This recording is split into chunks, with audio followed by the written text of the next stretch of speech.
Devant ce décor magnifique, je repense à, je ne sais pas pourquoi d'ailleurs, à notre cher Éric Zemmour, hein. Je ne sais pas, je l'aime bien, mais jusqu'à un certain point. Mais là, en fait, tant que je vois de la beauté, j'ai l'opposé qui s'affiche dans mon esprit, et donc je vois la gueule de Éric Zemmour. Et je repense à une discussion qu'il a eue, ce faux agent du mondialisme, ce vrai agent du mondialisme, mais faux résistant évidemment, avec son autre cousin tribaliste, comment il s'appelle, Glucksmann. Glucksmann, ils ont fait un faux débat, j'en ai déjà parlé, je fais une aparté, une remarque, parce que ça me fait penser à ça. Éric Zemmour nous a sorti, donc lui il défend la Hongrie, tandis que Glucksmann défendait je ne sais plus quoi, puis on s'en fout un petit peu, mais il joue les opposants, bref.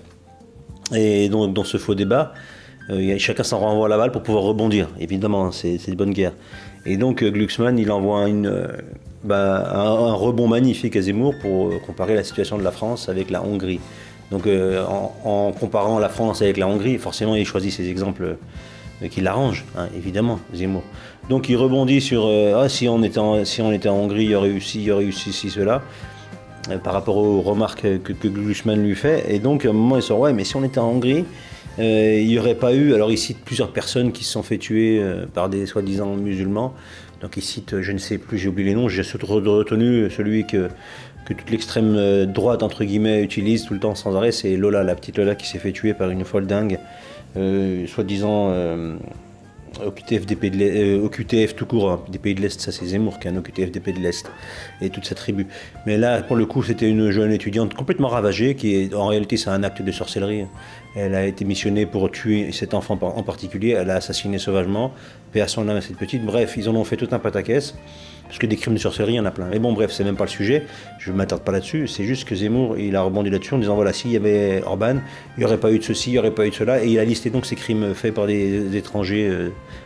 Il a sélectionné parce que si vous voulez avoir l'ampleur du nombre de crimes qu'il y a dans ce pays chaque année, vous verrez que la majorité ne sont pas d'origine étrangère. Voilà, il suffit de regarder n'importe quelle émission sur les crimes de faits divers et vous allez voir l'ampleur des dégâts. C'est ça qui est génial, c'est que les gens ils ont tendance à juste regarder un exemple ou deux et ils en font des généralités. Surtout quand c'est médiatisé, ça permet d'ancrer définitivement ce mensonge. Ça m'a juste fait penser qu'il aurait pu se dire aussi que dans le monde d'Orban, il aurait pu parler par exemple de Ariel Melki Chamoun.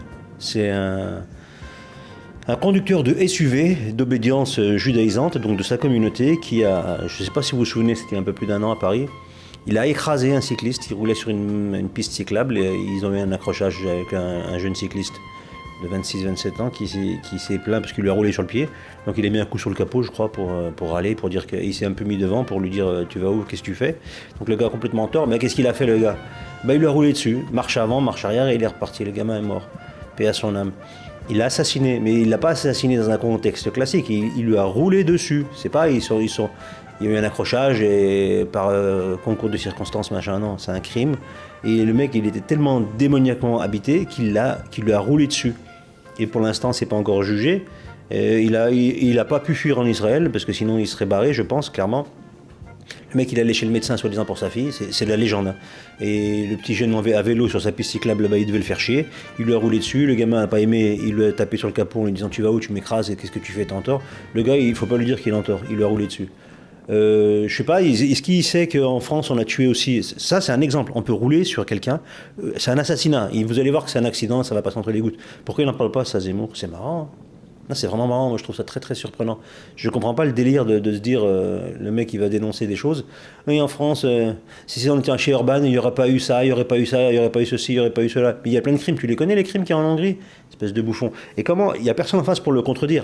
Vous voyez, donc il y a Glucksmann, mais Glucksmann il était là pour se faire vitrifier vivant et ensuite de donc ouvrir le chemin vers la gloire de Zemmour, qui forcément c'est comme un combat truqué, vous mettez un tocard en face, vous êtes sûr de le coucher, et puis vous allez en sortir que vainqueur, et vous allez justement faire briller votre personnalité, alors que ça a été fabriqué. Vous mettez un vrai combattant idéologique en face, et Zemmour il se fait manger en 2 minutes, parce que n'importe quelle personne minimum cultivée sur les soucis de ce pays et le fonctionnement et les diableries qui sont mises en place par les dirigeants de ce pays, et Zemmour se fait dérouiller en deux minutes, pas plus, pas moins. C'est pas compliqué, mais bon, apparemment, on sélectionne les sparring pour Zemmour et Qui de mieux que de la communauté pour servir d'amuse-gueule à celui qu'on veut mettre sur le devant de la scène? On a la réponse aujourd'hui. Aujourd'hui, c'était Glucksmann, enfin ce jour-là, quoi. Et donc vous avez d'autres cas de figure. Par exemple, vous avez le cas du jeune vigile avec son chien. Il était donc dans un magasin de bricolage, je crois, c'était il y a une dizaine d'années. Hein. Et j'ai oublié, Saïd Bourara, je crois qu'il s'appelait comme ça, c'est ça, paix à son âme. Il a refusé des gens, c'était à la fin du magasin, à la fin de l'ouverture de la journée de travail, donc quelque chose comme 18 ou 19 heures, et il refuse donc à une ou deux personnes de rentrer dans le magasin. Les mecs ils pètent un plomb, ils lui disent mais qu'est-ce que tu fais, tu ne me connais pas toi? Puis il dit le magasin il est fermé, merci d'au revoir, la journée est finie, on ferme. Les mecs ils n'ont pas aimé, ils sont accrochés, propos racistes, ils sont partis, et ils sont revenus. Quelques temps après, ils sont arrivés à 6, et ils l'ont coursé, ils ont voulu se battre avec lui. Et finalement, il s'est noyé dans le canal qui passait juste derrière le magasin, Saïd Bourarache. 6 gars de la LDJ, dont un en particulier, parce qu'il s'est mis torse nu, et des témoins qui ont vu le gars, et il avait un tatouage de la LDJ, je ne sais plus exactement ce que c'est, je dis sa tête, donc je ne sais plus très bien exactement les détails. Et ben, ça, il n'en parle pas, Éric Zemmour. Crime. Il est mort. Ils l'ont noyé, ils l'ont tué, ils l'ont jeté dans le canal. Je ne sais plus quel canal c'était, voilà. Et il n'en parle pas de ce genre de choses. Et on peut en trouver plein des trucs comme ça. Alors, par exemple, je ne sais pas si Urban, on peut tuer quelqu'un dans une mosquée, on lui met 20 coups de couteau, 30 ou 40 coups de couteau, alors que le gars il vient dans une mosquée, il dit je vais apprendre à faire la prière. La personne, paix à son âme, j'ai oublié son nom, un jeune Sénégalais d'une vingtaine d'années. Ah là, ça, on ne parle pas de QTF, parce que là, le gars, c'était un étranger aussi, mais il était inséré. Et il professait juste la bonne parole dans son comportement et dans ses mots, évidemment. Et qu'est-ce qu'il a fait? Il a aidé quelqu'un qui lui est venu lui demander comment on fait la prière. Et il savait très bien qu'en demandant cela, la personne allait se mettre à quatre pattes et baisser la tête pour le sol pour montrer les gestes de la prière musulmane. Et ben c'est ce qui s'est passé. Le gars s'est exécuté, il lui a montré la manière de faire des génuflexions. Et le gars a sorti un couteau, c'était filmé. Il l'a poignardé 30, 40 coups de couteau. Il insulte son dieu, je ne dirais pas le mot. Et voilà, et le mec il se barre, et ensuite il est exfiltré, parce qu'il part en Italie, ensuite il est d'abord à Narbonne, après il repart en Italie. Tout le monde le cherche, mais personne ne le trouve. Finalement, il était fait 7 ans en Italie. Traverse des frontières, ça a gueulé chercher partout, mais bon, ils sont bien foutus de notre gueule. Donc c'était un coup monté, arrangé du moins, avec une exfiltration adaptée. Mais c'est pas grave, ça marche en France. Donc ça me fait rigoler, doucement rigoler, qu'on ne relève pas ça. Donc vive la France, vive la manipulation, vive les menteurs. Sans contradiction, ça marche. Et après, on nous fait croire qu'on est au pays des libertés. Presque on aurait envie de dire on est au pays de la vérité. Non, la vérité, elle a été assassinée il y a longtemps. On l'a étouffée et on lui a tout fait. On a fait en sorte qu'elle ne puisse plus jamais s'exprimer. La preuve.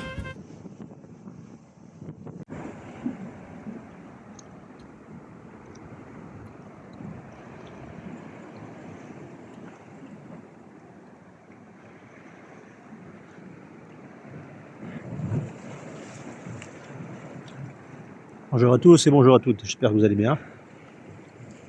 Surtout que vous êtes en forme, comme toujours. Mais avec le soleil qui fait aujourd'hui, je pense que ça devrait aller, même si vous n'êtes pas ici directement. Vous pouvez en profiter à travers l'écran. Petite dose de vitamine D en Wi-Fi. C'est possible, tout est possible. On est en France, je vous le rappelle, donc tout est possible. Enfin, en France, on est quand même sur un endroit pas dégueu, malgré la fin de l'année qui arrive. Et les températures qui sont très très clémentes ici au bord de la Méditerranée. Pour ceux qui n'auraient pas reconnu, on est à Cannes. Il n'y a pas de festival de Cannes, mais il y a quand même un festival pas en France d'ailleurs, mais un festival de crapulerie qui continue, qui se poursuit, qui ne change pas. Pourquoi changer une équipe qui gagne? Donc tous les jours on a ces doses d'informations. On se dit qu'on a touché le fond, et encore une fois, le jour suivant prouve que non, on n'a pas encore touché le fond. On peut aller encore plus loin. Et comment on peut aller plus loin? C'est pas compliqué. Il suffit d'allumer sa télé et d'écouter les infamies de ceux qui sont censés nous représenter, c'est-à-dire les députés, les élus diverses et variés. C'est surtout des gameleurs qui sont là pour prendre une place et pour dérouler un programme, en échange évidemment de sommes assez conséquentes. Je parle évidemment d'argent et d'autres avantages en nature qui correspondent à un salaire, donc des gameleurs. Donc ces gameleurs, ils sont là pour vous raconter des fadaises et vous orienter idéologiquement vers une diablerie qui servira à créer le chaos. Aujourd'hui, on a le gameleur en chef. Ça fait 2-3 jours qu'il a ouvert sa grande bouche. C'est Laurent Wauquiez, ou Wauquiez, je ne sais jamais comment ça se prononce, je ne sais pas si on prononce le Z. En tout cas, lui, c'est le dernier de la liste. Hein. Sur l'alphabet, c'est sûr que c'est un Z, son prénom. Mais bon, il s'appelle Wauquiez, donc W, on n'est pas loin non plus. Alors lui, c'est un mec, comme vous le savez sûrement, il se permettait de manger au service, aux frais de la princesse, autrement dit nous-mêmes. Et je crois qu'il est président de la région Rhône-Alpes, Auvergne, le nom a changé depuis quelque temps. Et il aurait fait venir, il aurait financé des repas à l'équivalent de 1 000 € par personne pour des soirées au niveau de la région. Je ne sais pas les détails, mais bon, vous cherchez, vous trouverez. Où il a payé, je crois, 180 000 € pour un repas. Voilà. Il y a un repas, 1 000 € que monsieur a payé. Et ça, c'est un exemple. Hein.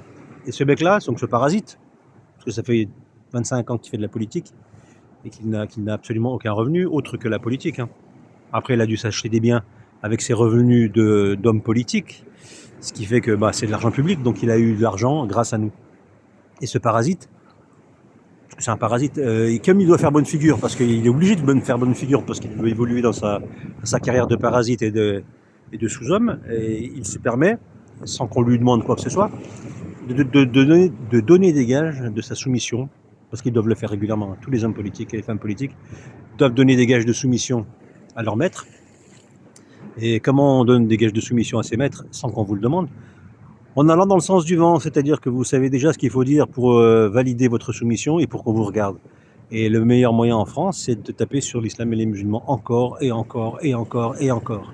On ne change pas une infamie qui gagne, et Wauquiez l'a très bien compris. Et aujourd'hui, ce mec, cette baltringue, j'ai même pas d'autres mots. C'est même pas un homme, il n'est même pas viril. Il sent la trouille à 15 km, on voit que c'est un mec qui... Je sais même pas s'il s'est déjà pris une tarte dans sa gueule, autre que celle de ses parents. Hein. Et encore, je suis pas sûr. Ou alors il a dû se faire déboîter le caisson, ce qui est fort probable, parce que la majorité des mecs dans ce pays, ceux qui sont soi-disant virils, et qui soi-disant gonflent les épaules pour dire ce qu'il faut faire ou pas dans ce pays, je parle des hommes politiques encore une fois, sont tous des baltringues. Voilà, tous. Ils sont tous la lâcheté, ils sont l'opposé du discours qu'ils tiennent. C'est-à-dire aucune virilité, aucune force, aucun pouvoir, aucun courage. Rien. Ils parlent pour les autres, ils parlent de choses qu'ils n'ont jamais vécues, qu'ils n'ont jamais vues, qu'ils n'ont jamais exercées.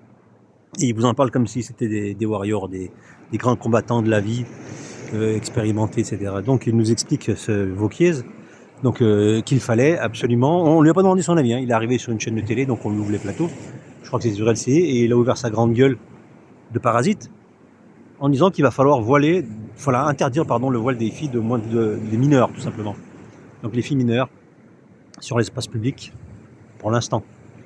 Donc il estime que c'est un projet important. C'est vrai qu'en France on a que ça à foutre, que tout va bien, évidemment je ne vous refais pas le tableau, on sait tous dans quel état se trouve le pays, mais apparemment cette baltringue, lui il sait, et il sait que la priorité c'est d'interdire à une fille de mettre un voile sur sa tête si elle n'est pas majeure. Voilà. Alors il y avait un petit commentaire qui faisait un parallèle entre ce qu'il propose lui et la réalité de ce pays, pour vous dire à quel point c'est du foutage de gueule. Donc il y a des gens qui lui ont fait remarquer que, ah oui, en France, donc, toi tu estimes qu'il est important de se contrôler ce qu'une fillette, une fille, parce que si elle a 15, 16 ans, 14 ans, 13 ans, peu importe, c'est une fille, une jeune femme, elle peut mettre sur sa tête, mais par contre, en France, on peut, en étant mineur toujours, choisir son orientation sexuelle, c'est-à-dire pas son orientation, son genre sexuel. On peut entamer un traitement, c'est possible. Pour se changer, se dégenrer, ça on peut le faire. On peut aussi avoir des rapports sexuels à partir de 15 ans, puisque c'est la majorité sexuelle, elle est à 15 ans en France, donc mineur, ça on peut. Mais par contre, on peut pas, selon lui, on peut pas d'essayer de mettre un tissu sur sa tête. Vous voyez là la bêtise. Et puis surtout, en quoi ça change? Est-ce que c'est important? En plus, il a expliqué, c'est pas seulement qu'il a expliqué ça, il a expliqué que c'est pas les valeurs de la France d'avoir un foulard sur sa tête pour une femme, et que s'ils veulent mettre un foulard sur la tête, qu'elles aillent dans les pays musulmans. Donc elles dégagent en fait. Donc ça montre la bêtise du gars, mais il allait tellement loin en fait. Il allait tellement loin que ça en devient ridicule. Et je comprends pas le projet en fait de s'humilier de cette façon. Enfin si, je le comprends. Il y a longtemps qu'on l'a compris d'ailleurs, c'est pas d'aujourd'hui. Mais ce qui est étonnant, c'est que le mec, il arrive, il vous explique ça, Et il a juste oublié qu'en France, c'est une terre chrétienne, donc, et que la mère de celui qu'on appelle le Christ, elle est juste voilée. Mais ça, apparemment, ça rentre pas dans ça s'inscrit pas dans sa tête minuscule. C'est trop petit, ça rentre pas. Donc quand on a soi-disant un pays où 36 000 églises, hein, donc 36 000 églises égale la religion du Christ. C'est là où on pratique le culte du Christ. Le Christ qui est crucifié dans toutes les églises. Hein. Et sa mère est quand même un personnage très important. C'est la Sainte Vierge. Donc elle a un foulard sur sa tête. Il n'y a aucune représentation de cette Vierge qui n'a pas de foulard. Un foulard typiquement islamique, exactement le même. Donc à quel moment on nous explique, quand on nous explique cette incohérence, il faudrait juste être cohérent 2 secondes justement à ce cher bonhomme, ce cher, cette baltringue, hein, excusez-moi du terme, mais je peux pas être autrement, je peux pas le qualifier autrement. Donc ce guignol nous explique ça, sans oublier, en oubliant évidemment, parce qu'il y a quand même des choses à pas oublier, parce que c'est quand même important de le rappeler, c'est que le gars, il oublie juste en disant ça, en plus de ce que je viens d'énoncer, c'est que ça concernera donc que les femmes voilées, parce que c'est religieux, c'est la République, c'est laïque, machin. Mais qu'en est-il juste de la kippa, juste de la kippa, pour les mineurs, parce qu'ils la portent depuis très jeune, hein, la kippa c'est pareil. Là c'est différent, ça concerne que les mecs, c'est pareil, c'est un signe religieux, ça n'est pas chrétien, ça n'est même pas français tout court. Donc là non, ils en parlent pas, ben évidemment qu'ils n'en parlent pas, donc on le sait. Puis alors je parle pas de la croix, mais la croix c'est encore différent, parce qu'on va faire le focus jusqu'au bout. On va dire qu'en France on est un pays chrétien, donc on peut tolérer, mineur, pas mineur, le port de la croix. Moi je suis pour porter tout, hein. Je m'en fous. J'ai aucun problème avec ça. Par contre, il ne faut pas faire l'hypocrite. C'est soit on fait tout pour tout le monde de la même manière, soit on fait rien. On ne fait pas une sélection. Parce que là, qu'est-ce qui se passe? C'est une sélection, évidemment. On choisit d'orienter le débat vers les musulmans, tout simplement. Et donc là, on est vraiment dans un cas de figure centré sur les musulmans. Donc c'est prévu, hein, c'est pas, il n'y a rien de choquant. Donc M. Wauquiez, il a donné encore une fois les garanties pour dire de quel côté il est. Il a fait un geste de soumission. À ce niveau-là, il était tellement soumis qu'en fait, qu'est-ce qu'il pouvait faire de plus? Il était déjà à 4 pattes, il avait déjà plus de froc. Et il attendait de se faire, je ne vais pas parler méchamment, mais je suis désolé de vous donner ces images-là, mais il n'y a que ça je ne vois pas d'autres images. Je peux pas, ça peut être de la prostitution, et en plus bénévole. C'est pour vous dire le niveau. Hein. C'est incroyable, hein, mais je vous préviens que c'est vrai. Et donc, c'est fort. C'est très très fort dans ce pays où on ne se cache plus. On peut ouvertement insulter une communauté toute la journée, matin, midi et soir, et vous dire en même temps, mais on ne vous insulte pas. C'est vous qui dominez ce pays. L'entrisme des frères musulmans. C'est vous qui le dominez ce pays. C'est ce qu'on nous dit. Hein. Hé Eric Zemmour, ça y est, je l'ai trouvé. Le village des Schtroumpfs musulmans, il est là. Ah, là-bas, c'est la maison du grand Schtroumpf musulman, l'imam musulman. Et là, c'est le village. Voilà, tu cherchais, il est là. Fallait pas bien chercher longtemps. T'as pas bien cherché, je crois, frère. Et bon, voilà, tu seras content. Tu peux venir maintenant te défouler sur ta cible préférée, Monsieur Zemmour. Azmour, hein, Monsieur le Maghrébin. D'ailleurs, tu as juste à gauche, là au fond, c'est ta tante, hein, c'est ton champignon à toi. Alors, t'as oublié qui tu étais? Allez, viens, frère. Viens manger le couscous de la paix. Mais étouffe-toi avec surtout. On nous dit qu'il y a une 5e colonne, enfin c'est toujours ce qu'on nous dit, c'est la communauté juive qui nous dit ça. Hein. C'est tous les journalistes, tous les commentateurs, les présentateurs. Je fais attention de ne pas me casser la gueule. Je suis sur les rochers. Donc je vais éviter de tomber, ce sera mieux. Donc c'est tous les journalistes, ou d'obédience juive, ou juifs tout court, ou soumis à Israël, qui viennent nous parler tout matin, midi et soir de cette fameuse 5e colonne des frères musulmans. Je n'étais pas au courant, moi. Moi, je vois que des juifs à la télé qui parlent. Pas des musulmans, je vois que des juifs à la télé. Et le seul musulman qui passe à la télé, il a soigneusement été, entre guillemets, sélectionné pour ressembler à une caricature de ce qu'on imagine être un musulman, donc à l'époque coloniale, évidemment, où on voit, je fais référence évidemment à Charles Roumi, hein, évidemment, et pas Charles Goumi. Donc Richard Charles Roumi, c'est son nom de baptême, c'est son nom judaïque, parce qu'il passe son temps à parler d'Israël, à être en visite en Israël, à parler des valeurs juives, Alors que lui, il est musulman. Enfin, je sais pas. C'est ce qu'ils disent. Hein. Il paraît que c'est l'imam de Drancy. Personne ne l'a jamais vu prier à Drancy. Je soupçonne que personne ne l'a jamais vu prier tout court. Par contre, aller porter une kippa et aller sur le mur de lamentation et en même temps se lamenter avec un français détruit, c'est une insulte de la langue française. Autrement dit, ils ont créé un espèce de Frankenstein. D'ailleurs, il y a Netflix qui a fait un film, une série, enfin qui a refait un film sur Frankenstein. Ça devrait s'appeler plutôt le Charles Rumstein. Voilà, c'est une espèce de création. Ils ont pris des bouts de, c'est même pas des bouts d'islam, ils ont pris des bouts de ce que vous voulez, de tout ce qui est débile, tous les clichés. Donc, qui a pris ces bouts? La communauté juive française, hein, évidemment, qui avait besoin de créer un espèce de golem, justement, parce qu'ils aiment bien créer des monstres, des choses comme ça. Donc ils ont créé ce golem qu'on appelle donc le Charles Rubinstein, et on lui met dans sa bouche des mots qu'il ne pouvait même pas tenir, puisque il sait même pas s'exprimer en français. Mais le mec, le comble du comble, il a quand même sorti un livre, coécrit soi-disant avec David Pujadas, le maran. Parce que c'est un maran, hein, David Pujadas. Hein. Renseignez-vous, et même si on n'a pas la preuve à 100%, on a suffisamment d'éléments qui vont dans ce sens-là. Donc vous inquiétez pas, tout est sous contrôle. Il contrôle les images, il contrôle le son, il contrôle ce que vous entendez, ce que vous comprenez.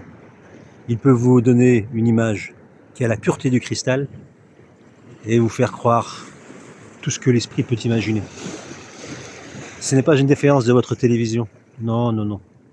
Car ça va au-delà du réel. Ça, c'est l'introduction que j'ai adaptée à ma sauce et que j'ai à moitié oubliée, qui est celle de la série aux frontières du réel, donc des années 60, où ils vous manipulent l'image, l'écran, etc. Le discours, et ils arrivent à interférer dans votre réflexion jusqu'à imposer ce que vous êtes censé comprendre et aller jusqu'au fait de vous faire penser des choses que vous n'avez même pas imaginées, en pensant que c'est votre question, votre réflexion propre. Autrement dit, du Inception dans le texte. Pour ceux qui ne connaissent pas, regardez le film Inception. Comment on met la graine d'une pensée dans un esprit, et avec une graine d'une pensée étrangère à votre propre réflexion, mais on vous l'intègre dans votre psyché sans que vous vous en rendiez compte. Et à la fin, vous pensez que vous avez une idée qui vous est propre alors que ce n'est pas du tout la vôtre. On est en plein dedans.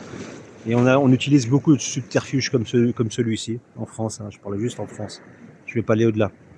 Donc on a notre cher Charles Roumet et notre Vauquiez qui travaillent pour la même cause, pour le même dirigeant de ce pays, la 5e colonne juive, pas islamiste.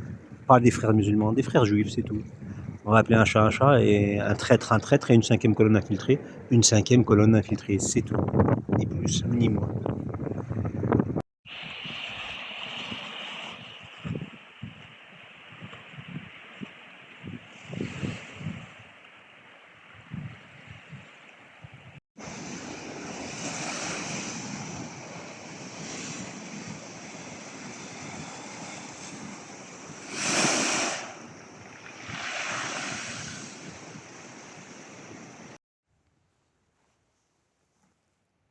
Écoute le bruit. Ou plutôt, entends le silence. Ah, ça change du vomi de Glucksmann. Ah oula, ça fait même du bien. Par respect pour le silence, je vais me taire quelques instants.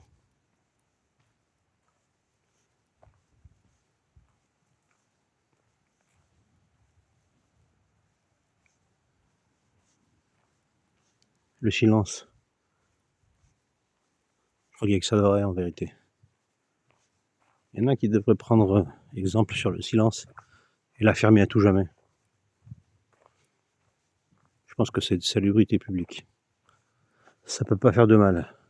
Au contraire, il y a des bénéfices à obtenir en se taisant un petit peu. Et j'entends déjà certains dire derrière leur écran, mais commence par toi, ferme-la. Moi, j'entends pas ça. Ma perception s'arrête avant l'énoncé de cette phrase, donc elle ne comprend pas. Le gogol de... Je fais l'homme politique, hein. On fait de la merde, on entube les gens, puis quand les gens vous l'expliquent et vous le mettent en pleine face, on comprend pas. On devient subitement abruti.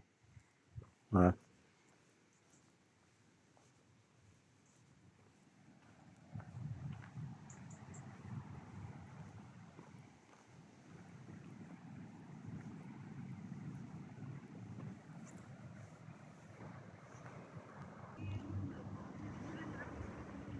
paraît que la nuit ça porte conseil. Donc on va attendre que les conseils arrivent avant de donner une opinion ou de s'exprimer. Mais bon, je crois que je vais attendre longtemps.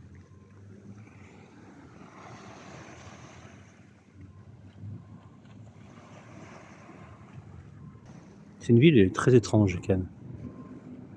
Il y a beaucoup de cassos et de charclos, et d'ivrognes et de chiteux. Il y en a plein. Et c'est fou, hein, ça doit attirer. Cette fausse lumière doit attirer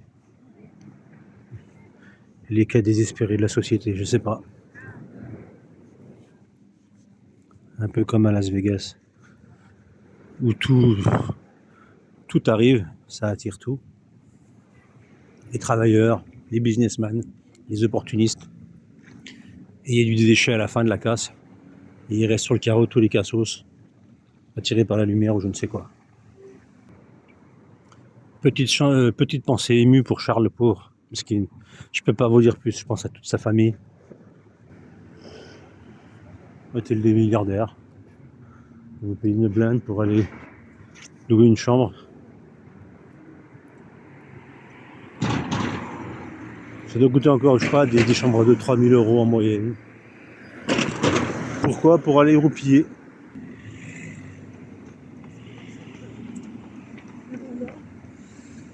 Ça court. On court à notre perte, mais ça court quand même. Allez, je vous rassure, c'est pas un père. Hein. C'était une chaise sur laquelle je me suis assise, comme celle que vous voyez à côté. Il y a plein de chaises ici. Alors l'humeur est au rouge fixe, et pas au beau fixe. Une petite lune, ou une croissante lune du moins, je sais pas si c'est visible l'image, avec un beau reflet sur la mer, la ville tout au loin, et vive la France, et l'écroulement qui arrive gentiment là-bas, on peut voir, je sais pas si ça apparaît, un avion qui est en train d'atterrir, je pense que c'est l'aéroport de Nice là-bas derrière. Il doit y avoir un aérodrome, je sais pas. Ah, ça doit être l'aéroport de Nice. Il est à 30 bandes, 20 bandes d'ici, donc ça doit être ça. La vie continue, les gens atterrissent. Il n'y a que nous qui sommes encore en train de planer. C'est ça qui est fou, c'est qu'on plane tout le temps. Bon, ça court toujours. Ça marche aussi des fois. En tout cas, ça avance, ça se déplace, il y a du mouvement. L'animation.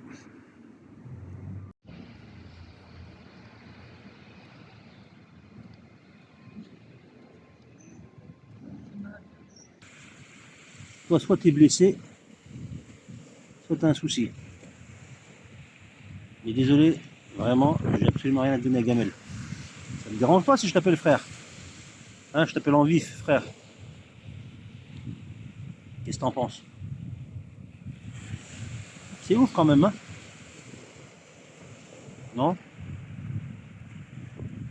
Je crois qu'il y en a un qui me kiffe là. Il m'a suivi. C'est incroyable. Il cherche des amis, je sais pas.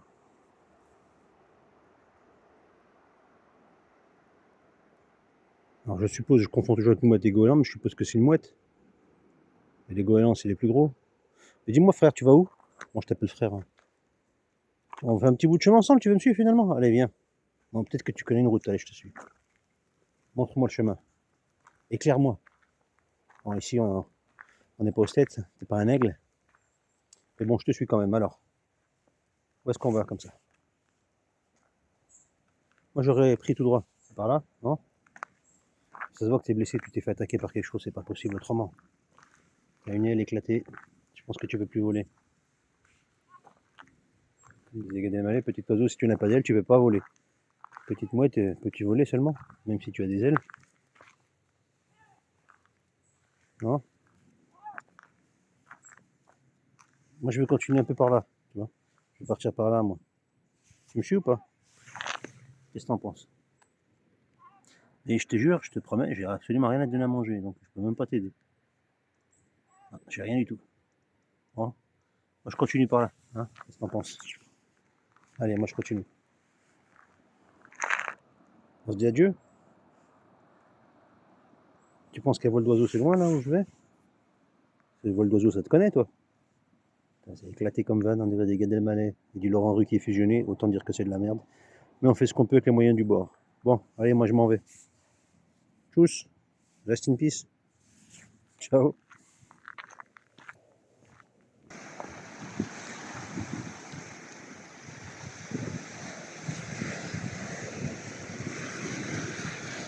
Il est beau le chemtrail là. Hein, il est pas mal. C'est joli, hein. Et tout ce que vous voyez là, les nuages aussi, c'est des résidus de chemtrail. Et tout au-dessus, je sais pas si on voit, il y a un avion. Il passe, lui, étonnamment, lui, il lâche rien.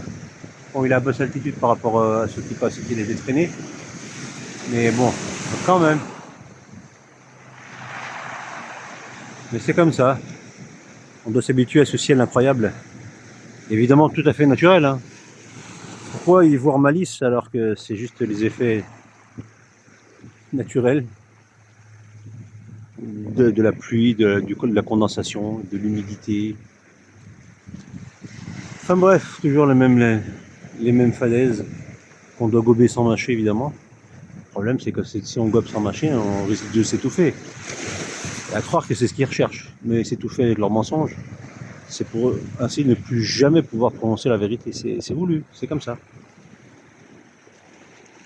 Elle est belle la nature, hein. 100% création naturelle. L'homme n'a absolument rien à voir dans l'équation, mais pourtant, il se la pète, il dit qu'il va protéger la Terre en envoyant des produits chimiques dans le ciel pour éviter à cette dernière, donc Mère Nature, la planète, hein, ce que vous voulez, appelez-le comme vous voulez, qu'elle soit protégée des rayons nocifs du soleil, des ultraviolets, des ultras dangereux, des ultras tout court, supporters de Marseille et les ultras de Paris aussi, et de n'importe quel autre club de football, avec des supporters dégénérés, évidemment, je parle des vrais supporters, la plupart sont dégénérés, mais j'ai rien contre eux. J'ai été supporter, mais bon, je me suis arrêté avant la dégénérescence. J'étais jeune, j'étais supporter quand j'étais mineur. Après, je m'ai plus vraiment, ça m'a plus intéressé. J'ai laissé ça au fada. Mais bref, chacun fait ce qu'il veut. Hein. Je critique pas, je me moque. Enfin, si, je critique en même temps. C'est pas, on va pas se mentir, comme diraient les jeunes. Ce qui est génial ici, c'est que vous avez l'impression d'être hors du temps, que vous êtes tout seul au milieu de la nature, alors que vous êtes tout près du continent et de la population. Et ça, c'est quand même, ça donne cette impression géniale. Ça vaut pas cher, hein, de vivre en paix.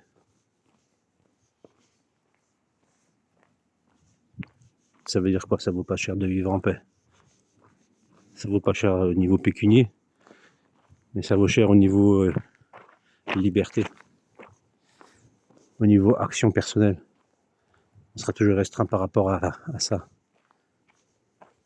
La vie est simple en vérité, mais c'est pour parvenir à cette simplicité que ça se complique.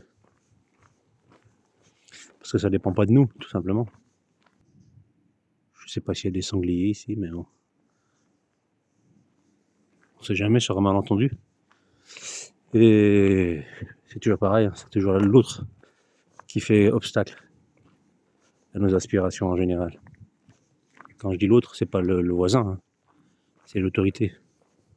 L'autorité qui est personnelle et impersonnelle. Parce qu'on la connaît, l'autorité. C'est elle qui fait loi. Et on n'a pas de visage, comme disait François Hollande, le président de l'autre pays du fromage, qui est l'État imposteur d'Israël, hein, tout simplement. C'est toujours pareil. Il y a toujours un lien avec cet État, rien d'autre. Et ben, il nous disait que mon ennemi, il n'a pas de visage.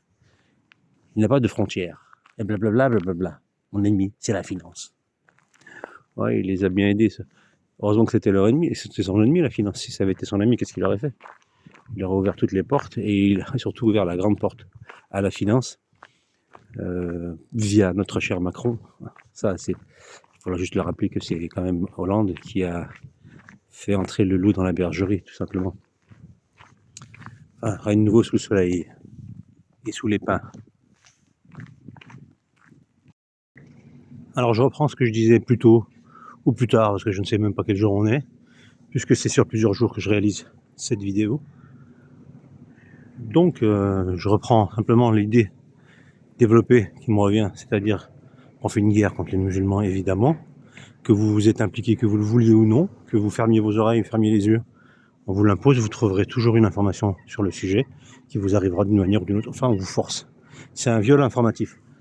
Et ce qui est encore mieux aujourd'hui, c'est qu'avant, on pouvait être insultant et dénigrer une certaine catégorie de la population de manière discrète, sans s'afficher, sans se filmer, à la maison, on va dire, entre soi. Mais là, c'est fini, tout ça. Et ils ont franchi un cap où ils n'ont plus aucun problème à dire les choses ouvertement. Mieux, ils se filment et ils l'annoncent à la télévision, sur différentes manières sur différents réseaux du moins, et ils en ont, enfin, en réalité, ils en ont rien à faire des conséquences, puisqu'ils doivent avoir un permis d'insulter, un permis de racisme, un permis de haine qui les assure d'être inattaquables. Et j'en veux pour preuve ce qui s'est fait récemment avec l'histoire des... Je ne sais pas si c'était un meeting d'une communauté juive ou c'était un sermon dans une église, dans une synagogue, j'en sais rien. En tout cas, c'était en France, c'était en français dans le texte. Et on a eu droit à des déclarations que vous pouvez trouver partout. Où, alors j'ai oublié le nom du gars, j'ai complètement... Son nom m'a échappé, mais il est en train de faire... donc il parle à des gens. Je pense pas que ce soit pendant une session de prière, c'était pendant une réunion, voilà. Bref. Et il expliquait, donc je pense que c'est un rabbin ou un haut dignitaire juif, je ne sais pas de quel niveau, mais bon, peu importe, où il expliquait qu'en France, la France travaille, enfin la communauté juive travaille avec les services de renseignement français pour savoir à peu près combien il y a de musulmans en France. Donc ils se renseignent. Donc ces gens-là, ils se cachent pas. Hein. C'est ses propres propos, c'est pas moi qui les invente. Donc pour lui, il annonce ouvertement que la France travaille avec les services de renseignement, donc je ne sais pas lesquels, mais les services sûrement un peu secrets, pour savoir combien il y a de musulmans en France. Et ils expliquent également qu'ils ont même recensé le nombre d'Algériens en France. Voilà, tranquille. Parce que c'est devenu un danger, les musulmans. C'est important de savoir combien ils sont. Par rapport au judaïsme, évidemment, par rapport aux juifs. Parce qu'ils sont victimes. Sachez-le. Vous ne le saviez pas encore? Non. Et si, en France, on connaît. Victimisation à outrance. Pleurniche matin, midi et soir. Alors qu'on voit qu'à la télévision qu'ils ont à peu près leur mot à dire sur tout ce qui se passe dans ce pays, qu'ils ont accès à tous les médias toute la journée, qui créent des gens pour parler au nom de certaines communautés. Donc ils ont créé le patriotisme juif avec Éric Zemmour. C'est juste incroyable. Ensuite, si vous n'êtes pas content, vous avez, pour imaginer, pour vous donner une idée du fait que, en fait, on vous banane pas, donc on vous crée des opposants.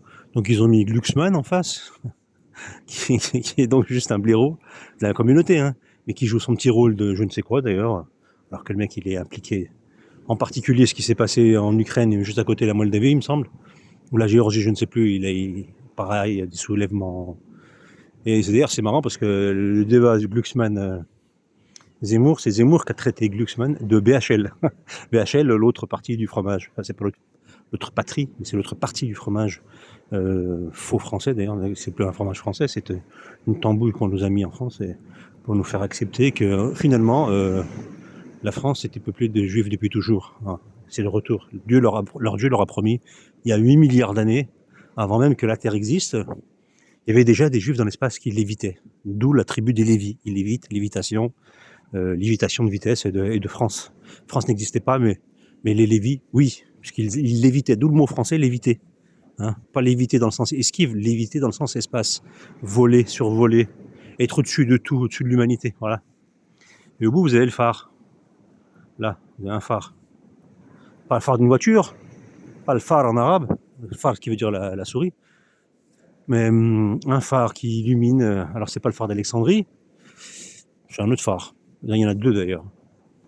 Alors, on arrive au bout de la jetée, comme le film de Chris Marquette qui s'appelle La Jetée, pour ceux qui connaissent. Alors, c'est pas la jetée d'un port, c'est la jetée de l'aéroport de Orly. C'est un court-métrage avec des images. C'était pas de la pellicule, c'était que des images. Comme un roman photo mais animé, fantastique, qui a eu un prix, c'est le genre fantastique, hein, c'est pas le film, qui a eu un prix en 62, je crois, et qui a ensuite été adapté, mais plutôt, du moins, l'idée a été adaptée pour faire un film qu'on appelle aujourd'hui, qui s'appelle aujourd'hui toujours d'ailleurs, L'Armée des 12 singes. Ça sert d'introduction et de conclusion au film. Et c'est ce film-là, donc, c'est un film français, tourné sur la jetée de l'aéroport d'Orly dans les années 60, voilà. Rien à voir, hein. Je ne sais pas pourquoi je dis ça, mais ça m'est venu à l'esprit. Très beau phare, hein, ceci dit. Pas très grand, mais très très joli. Et oui, zone technique, danger, accès interdit au public. Comme les médias, c'est interdit au public. Très dangereux. Très très dangereux. Donc, vous avez des créateurs de chaos, et ensuite, pour vous orienter dans ce chaos, pour orienter votre haine, et vous créez une peur qu'on vous a, comme je le disais plus tôt, on vous a dit que vous allez avoir peur, on vous a mis cette graine dans l'esprit, et donc c'est eux qui la font pousser, puis ensuite ils orientent, ils taillent les branches de cette peur. Son tronc, ils le guident, ensuite ils taillent les branches charpentières, et ils font en sorte de donner une forme. Alors c'est pas l'arbre de vie évidemment, c'est celui de la mort. L'arbre de vie qui, je le rappelle encore une fois dans le judaïsme, est un élément principal, important, et dans la Kabbale en particulier. Mais ça c'est un autre débat. Donc ils vous créent des arbres de vie, de peur, de ressenti, d'émotions diverses et variées, et c'est eux qui le font pousser, qui le font évoluer, et qui le taillent en fonction de leurs envies et de l'objectif à atteindre, enfin qu'ils doivent vous faire atteindre, parce que ça ne les concerne pas évidemment. Et donc vous avez donc sur tout le spectre de pensée, de débat, etc., tous leurs soldats, leurs petits soldats, donc les plus ridicules, Zemmour, Glucksmann, BHL, Attali aussi, le sorcier, et puis d'autres encore. Après, vous avez des agents qui ne sont pas ouvertement déclarés, mais qui sont eux-mêmes utiles par rapport à ça. Et vous les retrouvez dans différents médias qui viennent. Bon, vous en avez un en particulier, c'est Pascal Pro. Vous avez aussi Goldnadel. Bon, Pascal Pro, il ne fait pas partie de la communauté, mais il est tellement soumis qu'on peut penser qu'il en est. Mais punaise, je pense qu'il n'a pas de face. Et il y en a un autre aussi. Je ne sais pas si c'est sur la même chaîne ou une chaîne concurrente. Enfin, c'est Bonnet Blanc et Blanc Bonnet. C'est Truchot, Olivier Truchot. Je crois que niveau soumission, on a rarement fait mieux. Alors, je ne sais pas, c'est quoi le projet de ces gens-là. Moi, je me pose la question de me dire, mais c'est quoi leur projet? Ils n'ont pas de face. Tout ça pour la gamelle. C'est des gameleurs. Hein. C'est vraiment la gamelle, donne à manger. 1 € s'il vous plaît. Mais ils n'ont plus d'honneur, plus de face. Ils se soumettent au plus fort. Vous inversez la situation. Si c'était les musulmans qui avaient le pouvoir dans ce pays, vraiment, on inverse vraiment les rôles.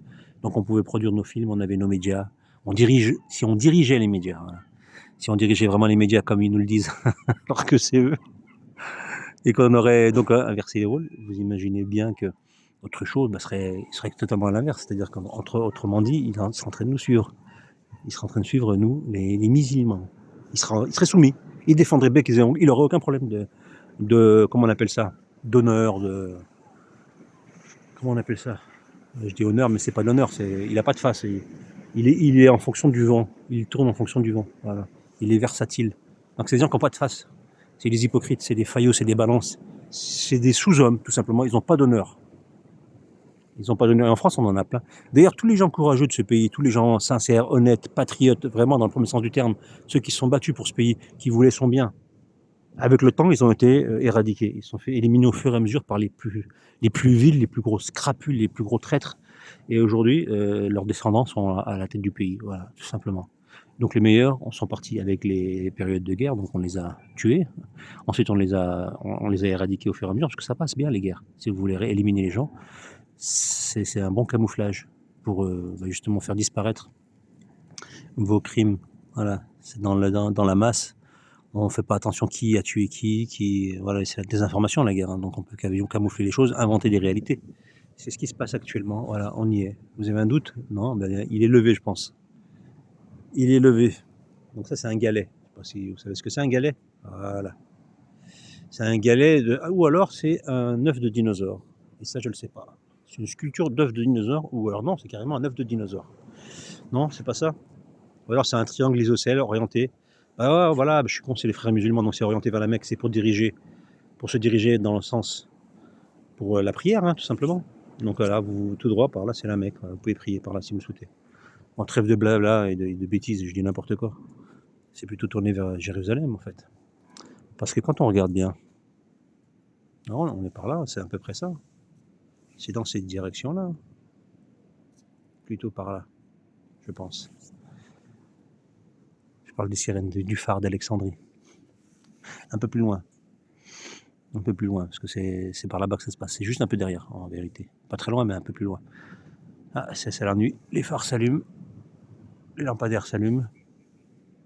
Lorient va être pointé du doigt, puisque c'est le phare qui illumine la route de Lorient. Donc voilà. Donc bon voilà, en face vous voyez un hôtel qui s'appelle le Splendide, je pense qu'il est loin. Peut-être qu'on arrive à le voir d'ici, mais trop loin je pense. Il s'appelle le Splendide comme le café-théâtre à Paris, sauf qu'ici c'est un hôtel 12 étoiles. À mon avis, vous laissez un rein si vous allez dormir là-bas. Je pense que vous ne ressortez même pas vivant tellement la facture. Je pense qu'elle vous liquéfie. Comme disait Smaïn, tu peux payer avec ta carte bleue. Quand elle va voir la facture, elle va devenir verte maladive. Eh ben, c'est possible que ce soit le cas là-bas. Je pense que vous faites un emprunt direct sur 12 ans, et puis sur 12 ans, sur 120 ans, et vous et vos enfants. Une chambre à 1000 balles, 2000 balles, enfin, c'est ça les tarifs. Hein. Après, je ne connais pas exactement Splendide, mais c'est tous ceux qui sont sur cette côte. Il y a, je sais pas moi, 10 ou 15 palaces, peut-être, un truc comme ça. Donc c'est des 1000 balles minimum. Hein. Minimum. C'est magnifique. Il y a des gens qui n'arrivent même pas à boucler la fin de mois, qui ne peuvent même pas se chauffer. Puis à côté de ça, vous avez toujours, c'est pas d'aujourd'hui, hein, des gens qui claquent leur argent, vous ce que vous consommez, ce que vous dépensez en un an, ils le claquent en un jour. Voilà. Normal, parce qu'ils n'ont pas de problème. On vit dans deux mondes différents, mais qui se côtoient. C'est ça qui est très étonnant. Enfin voilà, quoi. Donc la suite au prochain épisode.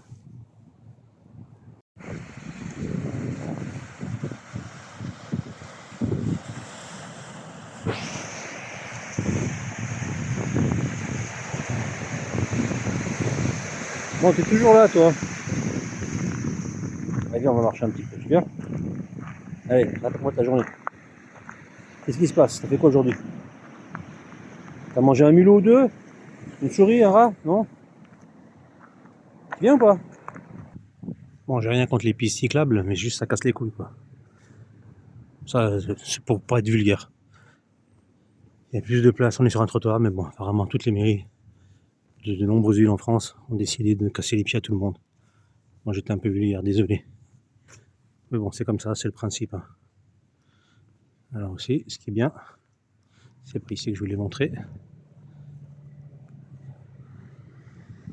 Un petit reste de chemtrail aussi, sympa.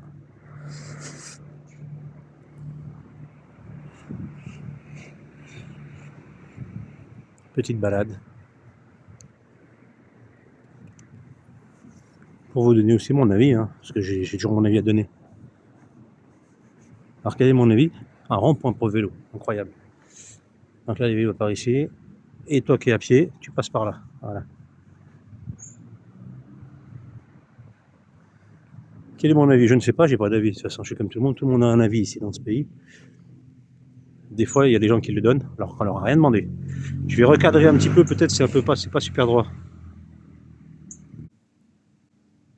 Moi, je sais pas ce que ça donne, j'essaie de recadrer, mais je suis pas sûr que ça a changé grand-chose. Alors oui, je disais donc que je donnais mon avis. Parce que tout le monde le fait, pourquoi je le ferais pas moi? Je repensais à toutes les bêtises qu'on entend, alors on a quand même eu droit. Au début, je croyais que c'était une blague. Sarkozy qui sort un livre. Alors bon, faut pas être un génie pour comprendre que c'était du foutage de gueule. Tout est mis en scène depuis le début. Autant sa fameuse peine, je ne sais pas combien d'années. Puis ensuite, il a vraiment été incarcéré, tout en sachant qu'il allait faire que quelques jours. Puis effectivement, il fait 3 semaines. Il sort et il recommence footing, balade, match de foot, enfin, il reprend sa vie, tout le monde l'a soutenu. Et dans la foulée, il sort un livre. C'est pas une insulte, ça? Alors moi j'évite de commenter, j'en fais des commentaires, j'en fais très peu sur ce genre de choses. Je fais une analyse finale plutôt, parce qu'il n'y a rien à dire en vérité, c'est juste de la manipulation. Ça va vous faire voyager émotionnellement d'un état vers un autre, toujours avec un timing précis. Hein. Alors Sarkozy c'est d'un côté, un des plus grands criminels de l'histoire moderne. Il y avait un commentaire à juste titre sur mon vidéo précédente qui expliquait que Sarkozy avait vendu 600 tonnes d'or. À moindre frais à des amis à lui, je pense. Hein. J'en avais parlé dans un article que j'avais écrit il y a quelques années. Il n'a pas fait que ça, il en a fait tellement des forfaitures qu'on ne s'arrête plus. Mais il avait donc, entre autres, donc vendu 600 tonnes d'or à un prix ridicule à l'époque, juste avant que les prix commencent à exploser. C'était juste après l'écroulement monétaire en 2008. Donc juste dans cette foulée-là, et avant 2011, il a vendu à un moment où c'était vraiment le plus bas, donc il y avait centaines de millions crois que même si on a dépassé le milliard d'économies qu'il a fait à ses copains qui ont racheté ça, dont on n'a aucune idée de qui ils sont, parce qu'on ne sait pas, qui les a achetés. En tout cas, il a fait de l'oseille, sachant qu'ils avaient anticipé la future montée. C'est des gens qui sont dans la finance, évidemment. Donc vous pensez bien que le gars, il sait de quoi il parle. C'est pas tombé sur l'orteil d'un sourd, hein, évidemment. Mais bon, ça aussi, je ne peux pas le dire. C'est du complotisme.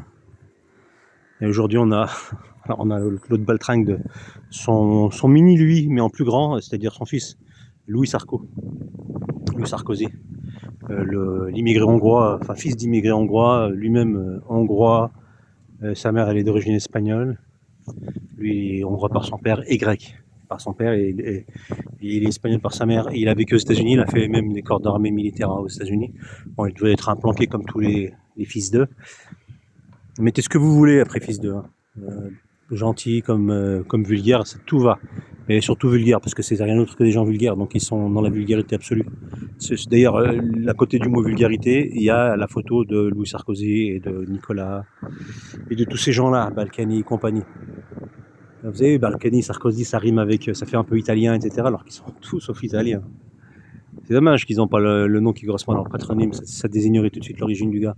Pourquoi je dis ça? Parce que son fils, donc Louis, fils de délinquant, donc de criminel, nous explique qu'il faudrait faire venir les étrangers, il faudrait les naturaliser, mais seulement s'ils font l'armée, un truc comme ça. Et il faudrait 10% des gens, des immigrés, enfin des migrants, je ne sais pas même pas comment il a qualifié ça, et il faudrait leur faire l'armée, faire la guerre quoi en fait, hein, pour la France évidemment. Et surtout ceux qui sont délinquants, c'est ce qu'il expliquait. Donc il y a quelqu'un, encore une fois, très intelligemment qui a répondu « Mais donc on va commencer par envoyer ton père alors ?» Parce que son père c'est un immigré délinquant. Hein. Sarkozy, je le rappelle encore, Nicolas. C'est Nicolas qui paye. C'est une phrase de décérébré. Bref, Nicolas qui paye. Comme s'il y avait des Nicolas qui payaient dans ce pays. C'est vrai que tout le monde, tous les gens qui sont d'origine étrangère, c'est des assistés. J'avais oublié, c'est vrai qu'en France on est tellement cons que l'argent on le donne. T'es bronzé, basané, tu t'appelles Moulou, tu t'appelles je sais pas quoi, allez tiens, de l'oseille, gratos. Faut être con quand même pour croire ça. Faut vraiment être décérébré. Je crois que c'est fini, le QI, il vous a quitté pour ceux qui pensent au-dessus du reste de l'humanité. Il vous a quitté. C'est une séparation de corps et de biens. À supposer qu'il y a déjà eu une union, je suis pas sûr. Hein. Quand on voit les décérébrés qui circulent dans ce pays, qui ont la parole, et ce qu'est devenu la France, on se pose la question sur à quel moment il y a eu une intelligence, si ce n'est artificielle, qui a évolué dans ce pays et qui a été utilisée pour développer ce pays. Non, il n'y a pas d'intelligence, il y a que la crapulerie, il y a que des parvenus. La preuve, on a l'élite de la France, c'est que des abrutis. Donc je ne sais pas, je ne comprends pas le délire. Enfin bref, donc il nous a expliqué qu'il fallait envoyer des délinquants faire la guerre. Des délinquants immigrés, ça peut être que ça. Hein. Dans sa bouche, c'est toujours des délinquants immigrés. C'est jamais des délinquants tout court. Mais comme on parle de nationalité, de faire la guerre, donc il a réussi à faire un combo entre l'actualité, c'est-à-dire faire la guerre, l'armée française, hein, contre une nation qui ne vous a rien fait, autrement dit la Russie, et envoyer des immigrés, parce que parler d'immigration, ça colle à l'agenda. Vous avez vu le combo qu'il nous a fait? C'est tellement grossier. C'est à l'image des gens de ce pays et de ce qu'on mérite. On mérite de se faire insulter de manière grossière.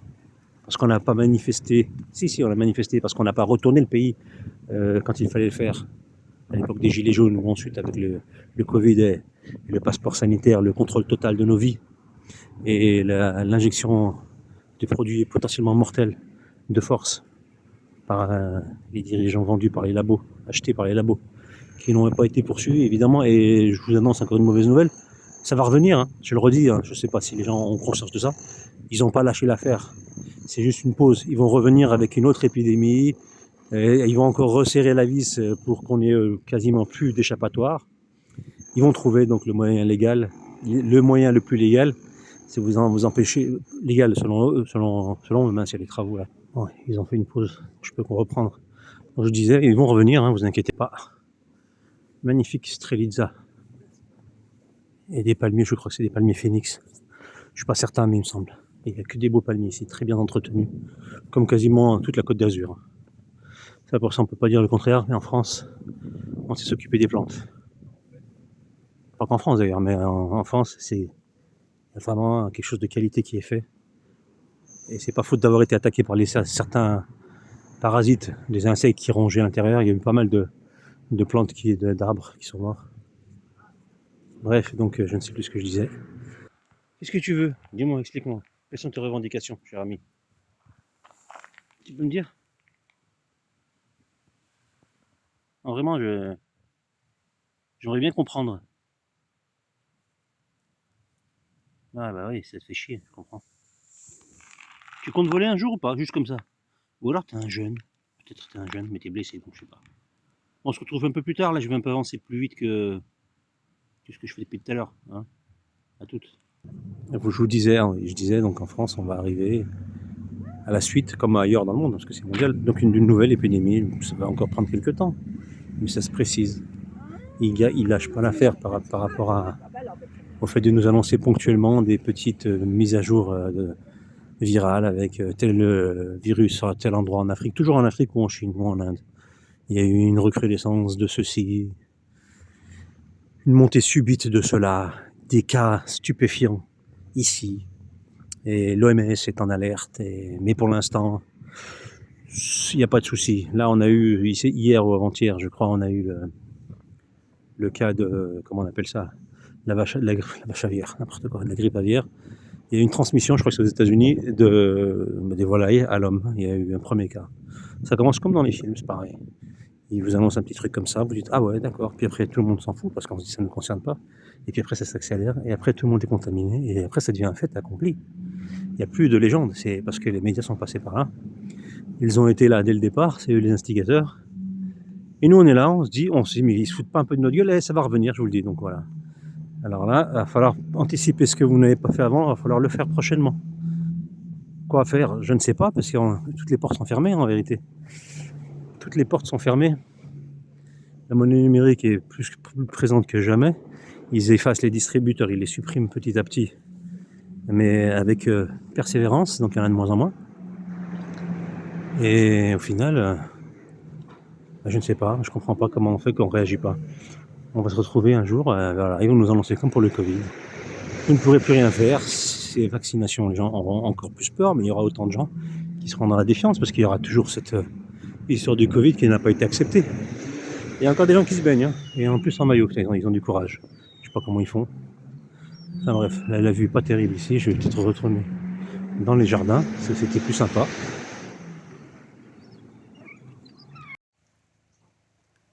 Alors depuis tout à l'heure, je me demandais ce que c'était.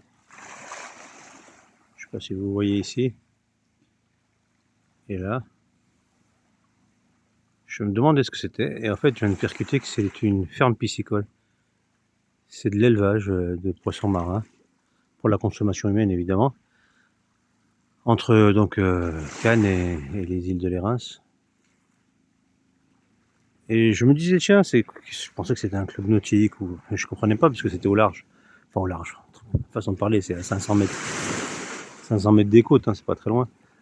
Et je me posais la question, et je viens de voir là d'ici, je sais pas si ça paraît bien à l'image, mais d'ici où je suis, en dehors de la caméra, on voit relativement bien qu'il s'agit d'une ferme piscicole.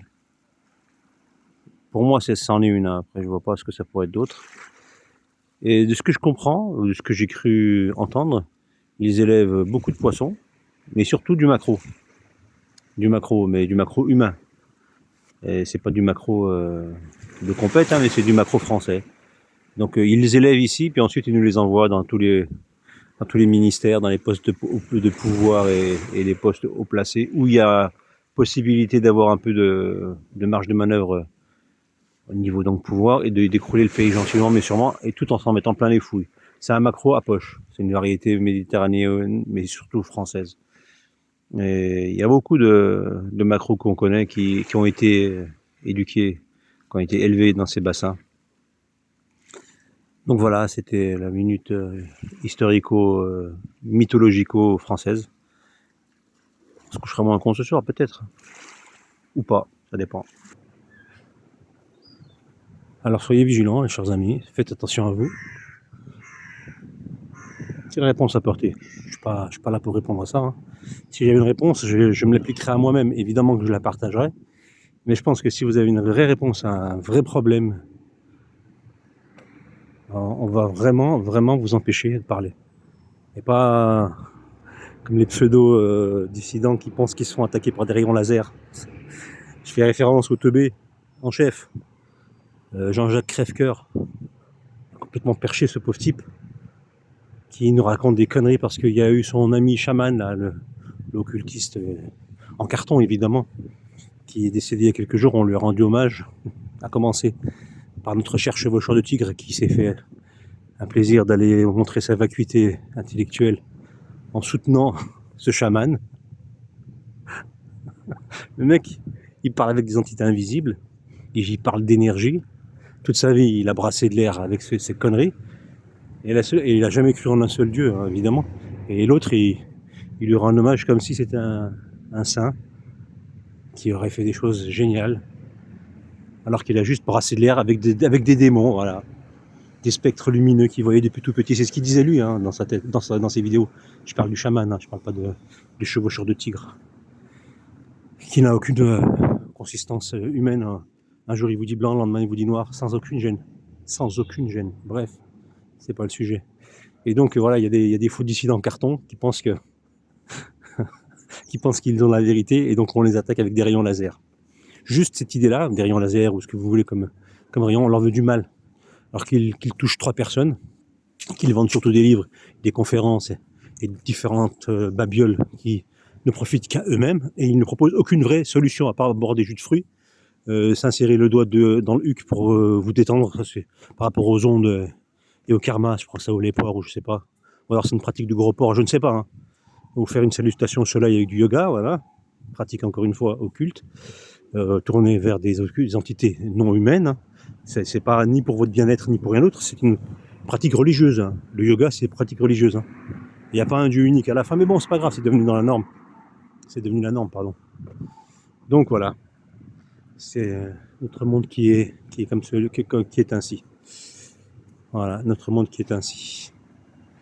Et comme dirait Kim Novak en 1959, l'important c'est les 3 points. Bon, elle l'a pas dit, on s'en fout. C'est juste pour dire un truc. Je sais que c'est une actrice et je ne sais même pas dans quoi elle a joué. Mais bon, comme on est à Cannes ici, c'est le pays des acteurs et des actrices, donc on vous les met en valeur. Voilà. On est à la croisée des chemins. Où est-ce que je vais? Ici, ici ou ici? Je suis coincé. Mais j'ai la providence qui me suit. Je pense que je peux avoir une aide. Pas le 50-50, pas le coup de fil à un ami, mais la question à ma mouette. Qui me lâche plus. Tu me lâches plus. Bon, on fait quoi? Parce que j'ai pas passé ma journée. Hein? Moi je vais tout droit, je t'ai dit. Tu me suis ou pas? Allez, moi j'y vais. Tchuss. Je sais pas, il a décidé, il cherche des amis. Pauvre, il s'ennuie. Peut-être partir à droite, tiens. Qu'est-ce qu'il me dit lui à droite? Pointe de la Convention, 2800-900, 2009. Je sais même pas ce que c'est comme musée sous-marin. Ah, c'est les distances des machins, d'accord. En fait, c'est une route. Il me suit, lui. Incroyable. En plus, tu comprends le français. Allez, viens. On va par là. Viens. Viens par là. Mais j'ai pas de bouffe, hein, je te le dis tout de suite. J'espère rien gratter avec ma gueule. Hein. J'ai les poches vides, j'ai rien. J'accélère un peu, tu me suis? Allez, on court, décollage. Allez. Allez. Oh, je regarde où je mets les pieds quand même. On court ou pas? Bon, voilà. Les humains, on les fuit, mais les animaux, ils nous coursent. Encore ça, c'est pas méchant. Mais c'est marrant quand même. Tu sais que t'as des ailes, tu pourrais gagner du temps. Vraiment, tu pourrais gagner du temps. Putain, c'est pas un oiseau, c'est un chien. C'est la bouffe, hein. C'est ça qui te fait courir. Vas-y, prends ton envol. Décollage, piste 1. Attention. Non, décolle pas. Bon, tant pis. Bon, tant pis pour ceux qui connaissent, c'est une marque de piano, de clavier. Électrique, électronique. À l'époque, il y a longtemps. Cadre toujours aussi beau, calme.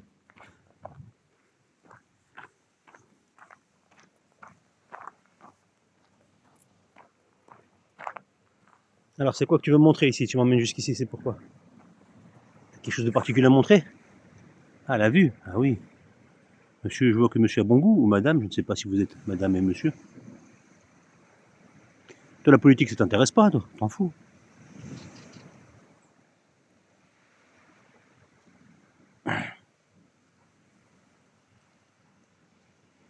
j'ose pas le toucher à cause de son aile, j'ai peur qu'il ait mal. J'ai peur qu'il le prenne mal et que je le blesse encore davantage. Et franchement, entre nous, j'y connais rien, je suis pas veto, je sais même pas comment je pourrais intervenir. C'est sûr que cet oiseau, il a besoin d'aide. Déjà, il a besoin de bouffer, mais il a besoin d'aide aussi. On fait quoi, on décolle?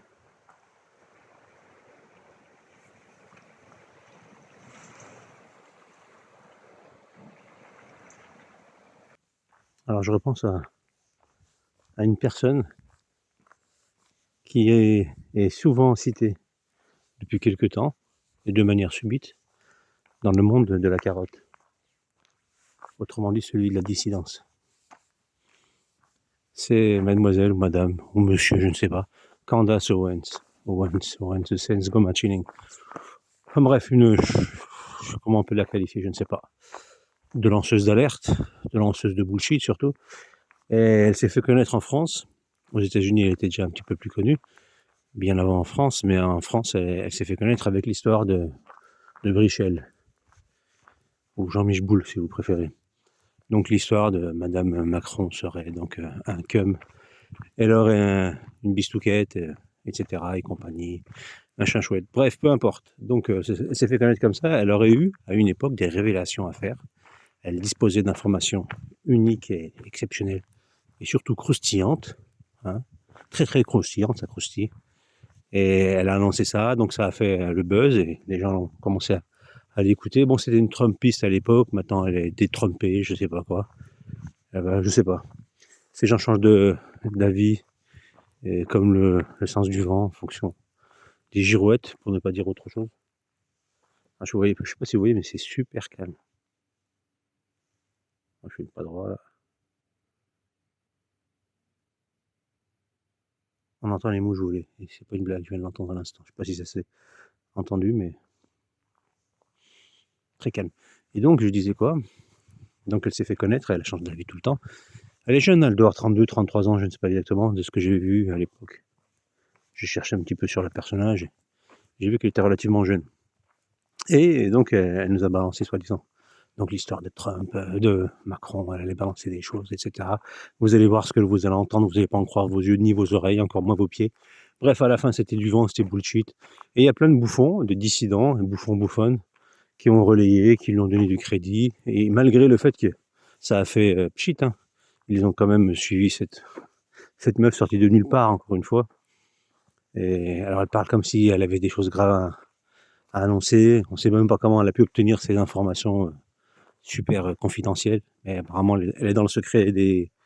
En Europe, ils disent le secret des dieux. Donc, parce que c'est des polythéistes en Europe. Donc, elle est peut-être dans le secret des dieux. C'est une référence à la mythologie, évidemment.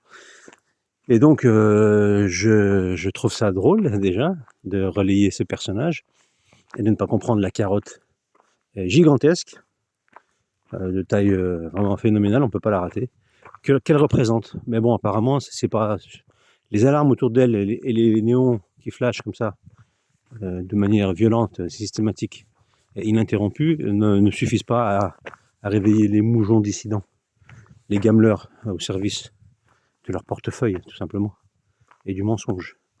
J'ai un problème avec l'équilibre de cette... Alors je vais faire une pause, je vais rééquilibrer tout ça. On va dire que ça a rééquilibré, je sais pas trop. On verra à l'image. Et donc là, elle est revenue, parce que... Pourquoi s'arrêter en si bon chemin? Elle est revenue sur le devant de la scène, et là, elle nous a sorti une connerie. Mais une connerie, je sais pas comment c'est possible. Et les gens suivent encore, hein, même si certains bouffons commencent à se dire, mais je foutrais pas un petit peu de notre gueule. Bon bref, je vais résumer de manière très succincte, hein, parce que c'est du foutage de gueule, mais quand même c'est intéressant de l'expliquer, mais sans rentrer dans les détails, parce que c'est une perte de temps. Donc la demoiselle explique que ça a été mis à prix qu'on voudrait lui faire du mal. Donc elle annonce ça sur Twitter, hein, et sur ses réseaux, parce que c'est vrai que les gens de Twitter vont pouvoir l'aider, parce qu'elle est recherchée, soi-disant, parce qu'elle a des révélations à faire, qu'elle a déjà fait certaines révélations selon elle. On entend toujours ces révélations, mais bon. Donc sa vie est en danger, et la meilleure façon de se protéger contre les services secrets, l'état profond, pas profond, etc., l'état sous-marin, l'état en apesanteur, peu importe tous ces états dangereux, sans aucun état d'âme d'ailleurs, et ben, se protéger contre cela, c'est la meilleure façon de faire, c'est de demander aux gens de Twitter de le faire, de vous protéger en les alertant. Parce que quand on alerte quelqu'un sur un réseau, c'est sûr que d'office, il y a une protection naturelle qui se fait autour de vous, hein, c'est connu. Donc pourquoi s'armer? Pourquoi essayer de devenir anonyme? Pourquoi tout ça s'il suffit simplement de laisser un tweet et de dire oh mon Dieu, on me veut du mal, Trump et ses agents secrets me veulent du mal, et mieux, les services secrets français et donc Macron voudraient lui faire du mal, l'éliminer. Parce qu'elle a aussi des révélations, elle a expliqué tout un tas de fumisteries. Donc je vous laisse chercher les détails chez les dissidents, n'importe lequel de dissidents en France, hommes comme femmes, vous pourrez trouver, ils racontent la même chose, donc ils le font le boulot. Enfin, je dis entre guillemets boulot, parce que c'est pas un boulot. Et donc je vous laisse rechercher, parce que je m'en fous en réalité. Mais ce qui me fait rire, c'est que cette bouffonne, parce que c'est qu'une bouffonne, hein, on l'agite comme ça, et les gens continuent à mordre à l'hameçon tout le temps, systématiquement, sans aucune variante. Non, il n'y a pas de variante avec ça. Le mensonge, il est toujours gobé de la même manière, c'est ça qui est consternant. Et qu'est-ce que vous voulez faire de plus? Qu'est-ce que vous voulez dire de plus, plutôt? Il n'y a rien à dire. Voilà. Bah, on continue à s'écrouler. Hein. On continue à voir le monde s'écrouler. On continue à pas comprendre ce qui nous arrive. On est sur les sentiers de la perdition, comme disait le film avec Tom Hanks, entre les anciens films. Je ne connais que le titre. Je ne l'ai jamais vu. Ou alors je ne me rappelle pas. Voilà, donc... on va boire un coup, non? Une borne d'incendie. Il va falloir l'activer, la borne d'incendie, parce que l'incendie, il a bien commencé. Et personne ne s'excite en se disant mais bon Dieu, il va falloir peut-être l'éteindre cet incendie, non? Continue à gober du Candace ON, etc. Bon bref, ça change pas. Jusqu'au prochain épisode quoi. Bon, c'est confirmé, là on a une meilleure vision et effectivement on a bien des macros ici. Je parle pas de Macron, hein, je parle de macros, de véritables macros. J'ai repéré la variété Meierus abibus ioditus, qui pense qu'à pleurnicher. C'est une variété de macros qui est elle-même macronée par Benjaminus ioditus mielovicischisus, c'est son vrai nom d'OQTF des pays de l'Est. Donc on a un double élevage de macros en provenance de tous les horizons, sauf celui de la France. Et ça macrotte à fond, en long, en large et à travers. Voilà, cette fois-ci vous tomberez vraiment moins con, hein, je pense, c'est une certitude. La bise à Zemmour.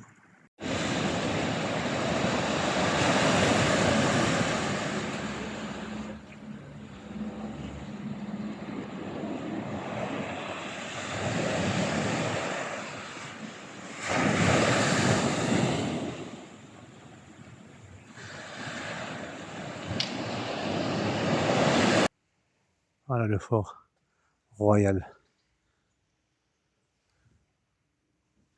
Où est emprisonné l'homme au masque de fer, selon la légende.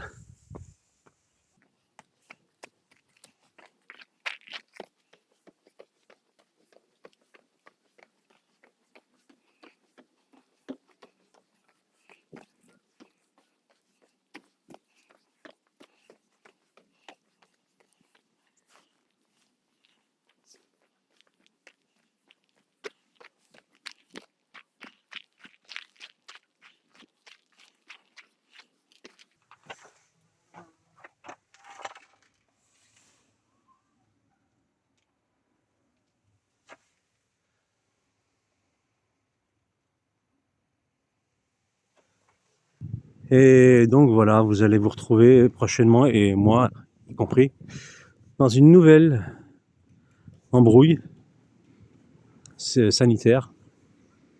Faites attention à vos enfants. Faites vraiment attention à vos enfants.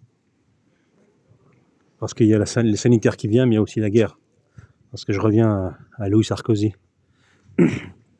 Donc, ils veulent nous envoyer faire la guerre. Je reviens à Louis Sarkozy. Non, je reviens à l'espèce de métrosexuel efféminé qui pue la trouille, encore une fois. Ils sont tous, encore comme je le disais, je ne sais pas si je l'ai dit dans cette vidéo ou dans une autre, ils sont tous efféminés. Et soi-disant, c'est des gens qui sont censés représenter la virilité, l'affrontement, le combat, la bravoure, toutes ces choses-là. Mais le problème, c'est que c'est pas d'être efféminé. Le problème, c'est que quand c'est un homme qui est efféminé, parce qu'une femme qui est féminine, elle peut très bien être courageuse, avoir de la combativité, de la bravoure et du courage, c'est pas un problème. Mais quand c'est un homme qui est efféminé, ça change tout. Au contraire, ça devient insultant. C'est une inversion totale de la nature des choses. Et là, aujourd'hui, on a Donc j'ai oublié son nom, Demandon, je ne sais pas comment il s'appelle. Donc cette espèce de chose qui nous parle d'aller sacrifier vos enfants à la guerre, au front russe hein, évidemment, hein, pas contre un envahisseur, un pays qui vous attaque. Non, c'est une guerre d'un pays qui est à 3000 km à peu près de chez vous, qui ne vous a absolument rien fait, mais dont on devrait, on ne sait pas pour quelle raison, enfin si, il était un imposteur Israël derrière, hein. Et ça, je ne peux pas le dire, ça compte pas. Donc on occupe tout ça. Et donc il faudra aller, pour on ne sait quelle raison, aller dérouiller du russe, qui vous écraseront si vous y allez, en l'espace d'une journée, je pense, pas plus. Voilà, ça c'est très très très drôle ça. Alors, quand on voit ça, on se dit mais il est fou. Et Macron, dans la foulée, il nous explique qu'il le soutient, il va dans son sens et qu'il faut. Enfin, je sais pas quel baratin, je l'écoute tellement plus. C'est l'habillage du NOM, du nouvel ordre mondial NOM, hein, N-O-M. Et je dis pas non parce que l'habillage du nom, ça prête à confusion de l'habillage du NOM, du nouvel ordre mondial. Voilà, c'est une biatch, comme son nom l'indique. Il prend un petit billet. Biatch. Non, biatch, c'est dire autre chose. Mais bon, ça va avec billet, ça rime bien. Donc, vous avez ces cas de figure de personnes qui. Il y en a un qui annonce la. Alors, c'est évidemment, encore une fois, c'est un timing, c'est de la communication, c'est instiller la peur, créer de l'émotion et un certain type d'émotion, hein. Évidemment, un jour, il vous stresse, le lendemain, il vous rend euphorique, et ainsi de suite. Et c'est voulu, il n'y a pas de hasard, hein. C'est un timing voulu, à l'avance, mis en place bien en amont, depuis des mois, des semaines, voire des années. Ils savent comment ils vont parler, ils savent quoi vous faire ressentir, pardon. Et après, ils regardent vos émotions et vos comportements, et ils voient la suite qu'ils donnent. Mais en tout cas, le chemin, il est balisé, c'est pour vous emmener, hein, quelque part, intellectuellement, et après, ils vous cueilleront avec une émotion qui était celle d'origine, et votre réaction surtout qui viendra par rapport à ce qu'ils vous balanceront à un moment ou à un autre. Je ne sais pas. Est-ce qu'il y aura un attentat? J'en sais rien. Est-ce qu'il y aura quelque chose de grave? J'en sais rien. Sûrement. Je dis ça, mais c'est sûr et certain. Parce que c'est toujours le cas. Ils n'ont jamais changé. Après, c'est juste l'habillage. Le fond, c'est le même. L'habillage change. C'est pour ça qu'on ne sait jamais trop comment ils vont lancer les hostilités contre nous à un moment. Et la finalité est qu'ils lanceront les hostilités contre nous, c'est tout. Voilà, vous comprenez un petit peu le schéma. Je l'ai schématisé 1000 fois sur mes vidéos, donc pour ceux qui me connaissent, ils savent de quoi je parle. Ils comprennent un peu la mécanique.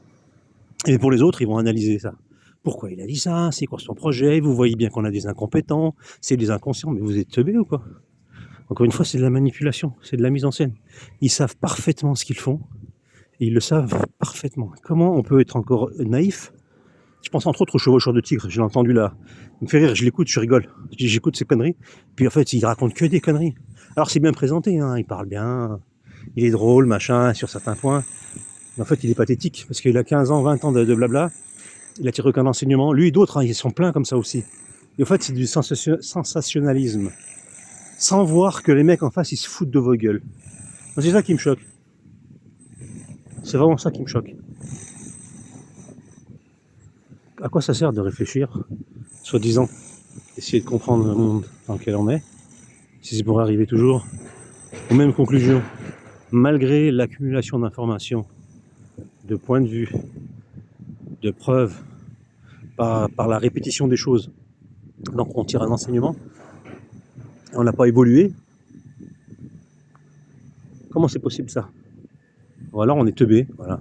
Je crois qu'intellectuellement il y a un faux contact, ou alors c'est autre chose, on vit de ça. On a besoin, si jamais on comprend les choses et qu'on explique que finalement c'est pas, le bateau est piloté, hein. C'est peut-être même pire que de dire que c'est des incompétents, ou alors dire que c'est l'état profond. Je ne vais pas répéter ce que c'est l'état profond, hein. C'est foutage de gueule, ils ne le nomment pas d'ailleurs, ils trouvent des mots génériques comme ça pour vous cacher la réalité, même eux, hein. Pourquoi vous n'allez pas jusqu'au bout des choses? Jusqu'au bout des choses, de dire les choses. L'état profond, pourquoi vous avez peur de dire un chat à un chat?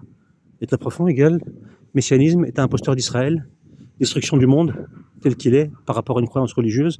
Ils vont l'imposer de force, que vous y adhériez ou non, ils en ont rien à foutre, hein. Ça leur va très très bien le fait de vous soumettre intellectuellement, humainement, physiquement, financièrement à leur dogme, pour qu'ensuite vous leur ouvrez la porte, parce que c'est ça qu'il va faire. Vous ouvrez la porte. Et là, ils sont contents. Et là, ils seront très contents même. Parce qu'en fait, vous n'aurez pas vu venir la chose.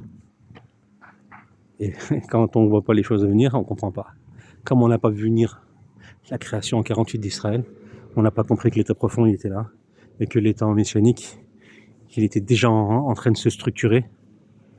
L'époque messianique était en train de se structurer, et qu'elle avançait déjà, alors que nous, on voyait ça encore loin, très très loin.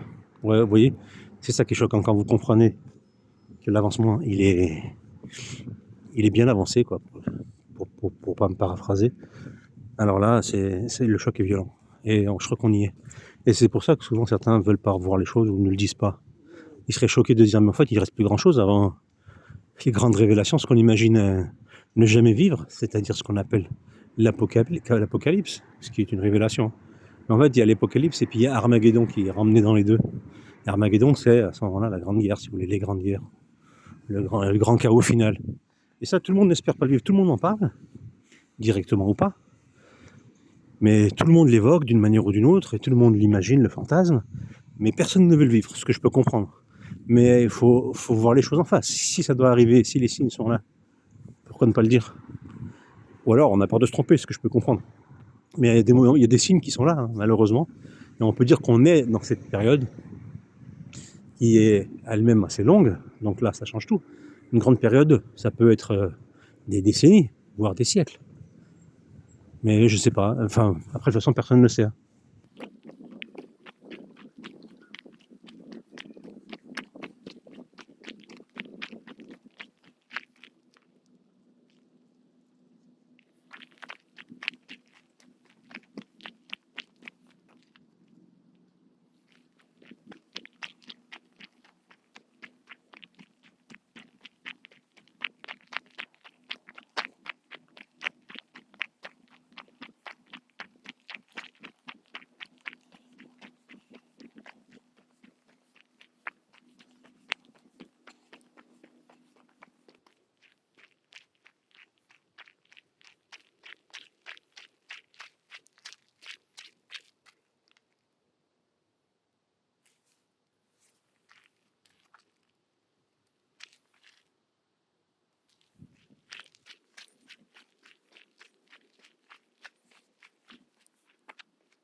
Alors au début je me demandais où est-ce que je me trouvais, même si j'avais une idée, mais j'étais pas certain en voyant ça.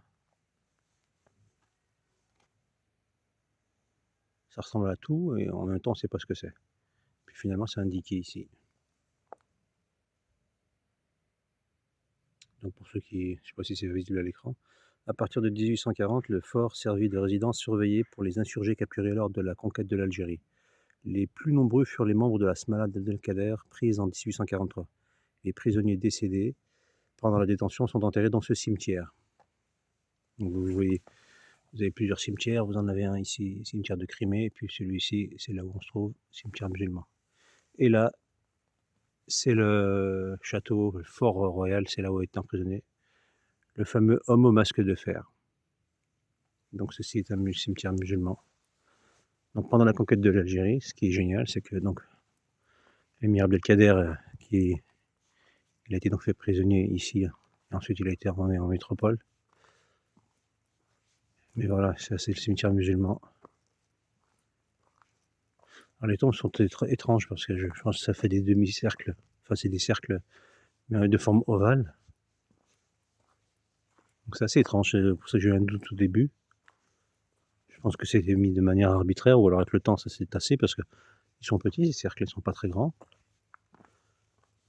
Et donc on emmenait ici, donc c'était des prisonniers politiques, ils résistaient à la colonisation, crime de lèse-majesté, c'est impossible de résister à la colonisation. Donc il a fallu prendre les meneurs et les expatrier tout simplement pour les incarcérer sur une île en l'occurrence ou ailleurs. Ensuite, parmi certains résistants algériens, il y en a un certain nombre qui ont été du moins expulsés au bagne en Nouvelle-Calédonie avec d'autres communards français d'ailleurs de métropole. Et ils ont traversé la moitié de la planète. Ils sont partis à l'opposé de la planète en vérité. Donc dans les années 1830, 40, 50, dans ces eaux-là. Et ils ont fait souche là-bas, ils ont vécu. Maintenant, il y a encore des descendants à eux. J'avais mis un reportage qui était intéressant qu'on trouve sur YouTube. Je ne sais pas s'il est toujours disponible, qui expliquait un petit peu leur histoire. Donc, ça s'appelait Les Algériens du Pacifique, je crois. Donc voilà, ça c'est un cimetière. Il doit y avoir le cimetière de Crimée un peu plus bas. Donc le cimetière de Crimée, par déduction, je pense que c'est en rapport avec la guerre de Crimée.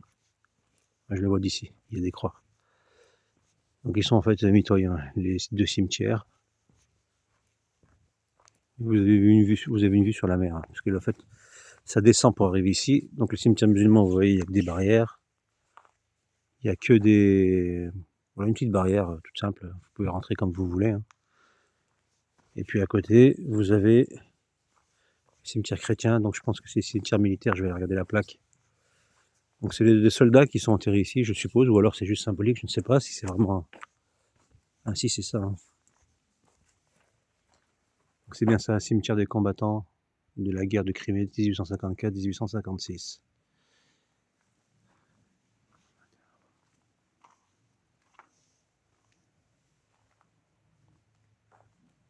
Donc est-ce qu'il y a les noms ici? Probablement.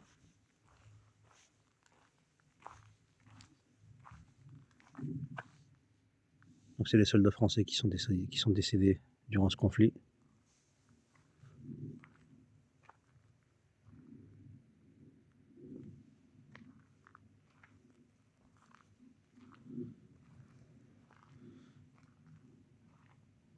Vous noterez bien qu'ils sont allés faire la guerre et ils sont morts donc pour la France, mais en Crimée. La Crimée, c'est dans le cœur de l'actualité, vous connaissez. Bah, c'est en Ukraine, quoi, actuelle, parce que la Russie a récupéré récemment. Donc, 30 militaires de l'armée française morts en 1856 à l'île Sainte-Marguerite par la suite de blessures reçues en Crimée. Voilà, pardon. Donc ils ont été blessés, ils ont été rapatriés et ils sont décédés ici. Mais ils sont morts à l'étranger, si vous voulez. C'est la cause de leur mort, elle vient d'une guerre injuste. Il n'y a pas de guerre juste. Il y a que des guerres défensives, là elles sont justes. Mais les guerres où vous partez aux antipodes, enfin très loin de chez vous, que vous allez faire la guerre et que vous mourrez, vous avez été sacrifiés. Voilà, ça c'est des gens qui ont été sacrifiés, c'est tout.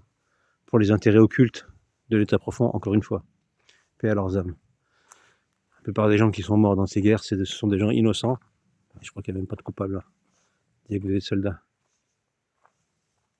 Le visiteur remarquera que certaines croix de ce cimetière portent la mention de 14-18.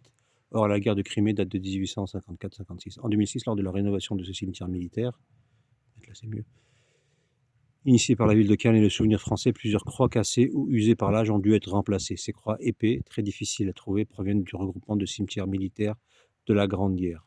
Je n'avais pas fait attention, mais bon, c'est bien de le noter. Donc là, c'est des soldats, donc ils ont défendu la mère patrie, hein, n'est-ce pas? Et à côté, c'était des prisonniers. Donc pas de nom, pas de stèle, même pas un petit truc, un petit respect à eux, parce que ils sont rien demandé, ils se sont fait coloniser, ils se sont fait ramener, ils se sont fait, voilà. Je trouve ça irrespectueux, mais bon, c'est pas grave, c'est la France, c'est l'histoire coloniale maçonnique, hein. C'est parce que c'est la maçonnerie, c'est rien d'autre. Hein. Là, vous avez les soldats, bon, c'est un contre-jour, on voit pas super bien. Donc c'est carré, ils ont des croix et des sépultures. Ils ont combattu, c'était les soldats. Et là, vous avez les soldats. Les prisonniers, pardon, donc ils ont été déportés, prisonniers, ils sont morts. Ah, peut-être si, je vois qu'il y a des petites pierres, je vais regarder parce que j'ai pas bien vu. Il y a une petite pierre, mais il n'y a rien du tout, il n'y a pas d'indication. Il n'y a rien. Il n'y a rien du tout. Il y a juste des... Voilà. On suppose qu'ils sont là. Imagine que la tête est par là. Donc ça, les pierres qui sont là, c'est pour indiquer la tête du défunt. Donc quand vous arrivez dans un cimetière, dans la tradition islamique, on sait que là où est la tête, on se met en face. Parce que le cimetière, le décédé, quand vous venez, vous pouvez lui faire des invocations pour son salut. Et il se lève et il vous regarde, donc se mettre en face, donc au niveau de ses pieds, le regarder en face. Et le saluer, et faire des invocations auprès du Créateur pour son salut.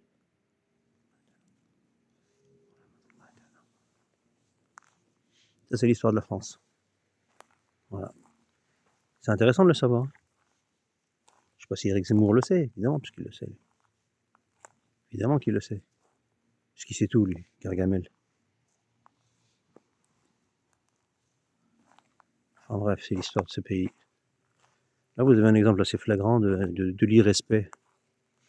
En fonction de où vous vous trouvez, vous n'êtes pas le même humain, vous n'avez pas le même respect. Là, vous avez servi les intérêts des banques et des empires, la destruction des empires. Donc, on vous reconnaît comme artisan de la destruction de l'empire et donc des intérêts. Vous avez travaillé dans les intérêts, pour les intérêts des Rothschild et compagnie.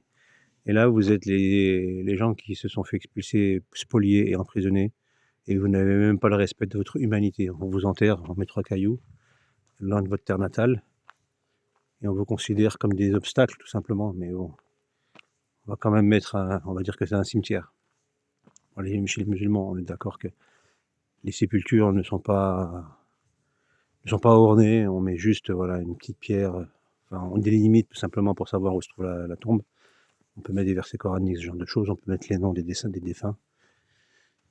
Mais ça s'arrête là, il n'y a pas de caveau, il n'y a pas de fleurs. D'ailleurs, je ne sais pas pourquoi quelqu'un a mis des fleurs, je ne sais pas où est-ce que je les ai vues. J'ai vu un bouquet de fleurs là. Où est-ce que je l'ai vu? Quelqu'un qui a dû vouloir rendre un hommage, peut-être il est là-bas. Mais c'est totalement inutile. Hein. En islam, on ne met pas de fleurs. Alors il y a des choses un peu étranges qui se font hein, dans les cimetières musulmans. On arrose les tombes, on plante des arbres dans les allées pour leur apporter de l'ombre selon. C'est absolument pas la tradition. Je veux dire, c'est même ce qu'on appelle de la bid'a, de l'innovation. Donc je ne sais pas d'où ça sort. Ça se fait. Je l'ai vu de mes yeux. Hein. J'invente rien, je l'ai vu de mes yeux. Donc je sais de quoi je parle. Voilà, c'est comme ça.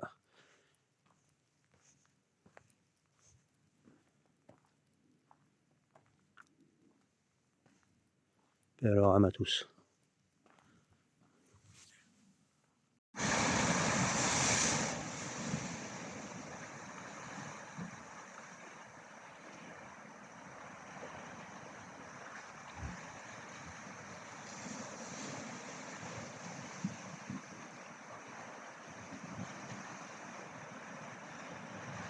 Ça doit être, je sais pas, il doit y avoir il y a un éclair divin qui tombe du ciel quand on dit des choses que Yahvé réprouve.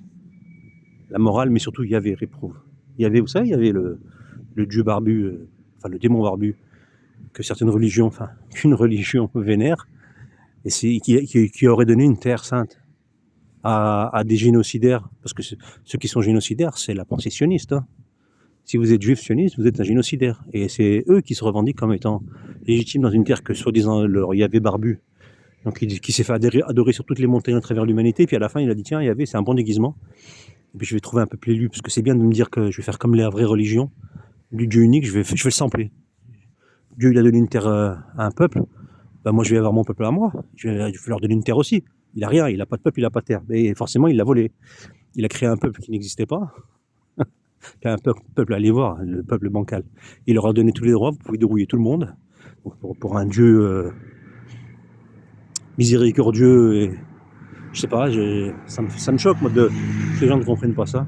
Puis après il leur a dit, il leur a donné des commandements évidemment, il leur a donné une pureté de la race.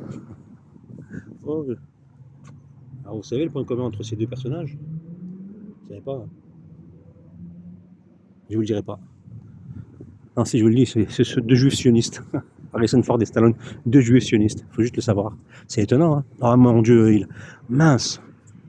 Moi, je voulais parler de l'entrisme des frères musulmans.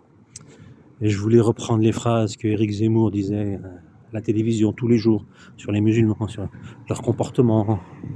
Il y a, je sais plus si c'est lui ou un autre qui disait, parce qu'il y en a tous les jours, hein, des punchlines, hein, pour parler français, anti-islam évidemment, tous les jours à la télévision française, où on insulte les musulmans, où on invente des choses, ça devient des contes et légendes. Et là, il y a je ne sais plus qui disait qu'il y a 6 ou 7 millions de musulmans en France, et c'est potentiellement...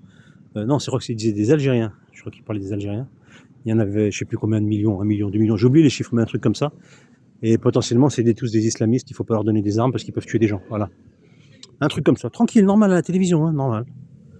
Hein, on peut faire ça. On peut dire ça, je veux dire. Pas de problème, ça marche.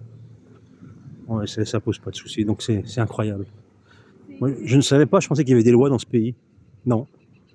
Par contre, dire que telle personne est sioniste et qu'elle donne de l'argent pour une cause criminelle, ça c'est antisémite. Ouais.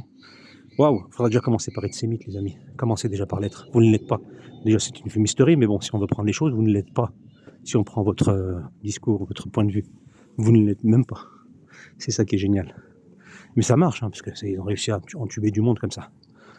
Enfin bref. Donc j'allais dire, si vous avez des questions, n'hésitez pas à me les poser, mais sauf que là, je suis pas en direct, donc ça va être difficile. Vous pouvez me poser des questions, mais ce sera en commentaire et il y aura un décalage. Donc ça n'a pas de sens. Enfin bref. Donc bon, ça présente plutôt bien l'avenir, non?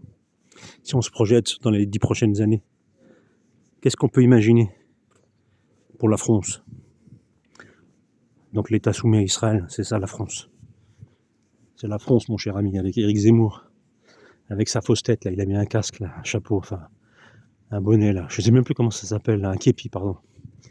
Qu'il a mis pour pendant un salon de l'armement à Paris, où des sociétés israéliennes sont venues exposer leurs armes, tranquilles, en toute détente, normale. Et il a mis donc un képi. Il était content, en plus. Oh, il était content. Sur Horoto, il était content. Je rappelle encore une fois, Éric Zemmour est un maghrébin qui n'a rien de français. Son père et sa mère. Alors son père, il s'appelait Raymond, ou René, et sa mère, elle devait s'appeler peut-être Raymond ou Colette. Enfin, ils ont pris des noms bien français. Ensuite, quand ils sont arrivés en France, ils ont continué à donner des noms français à leurs enfants, mais ils leur ont rajouté ils auront rajouté le deuxième effet qui se coule. Donc ils ne sont pas restés juste sur le côté on se soumet à la nation occupante, parce que les grands-parents d'Éric Zemmour, ils sont nés pendant l'époque coloniale.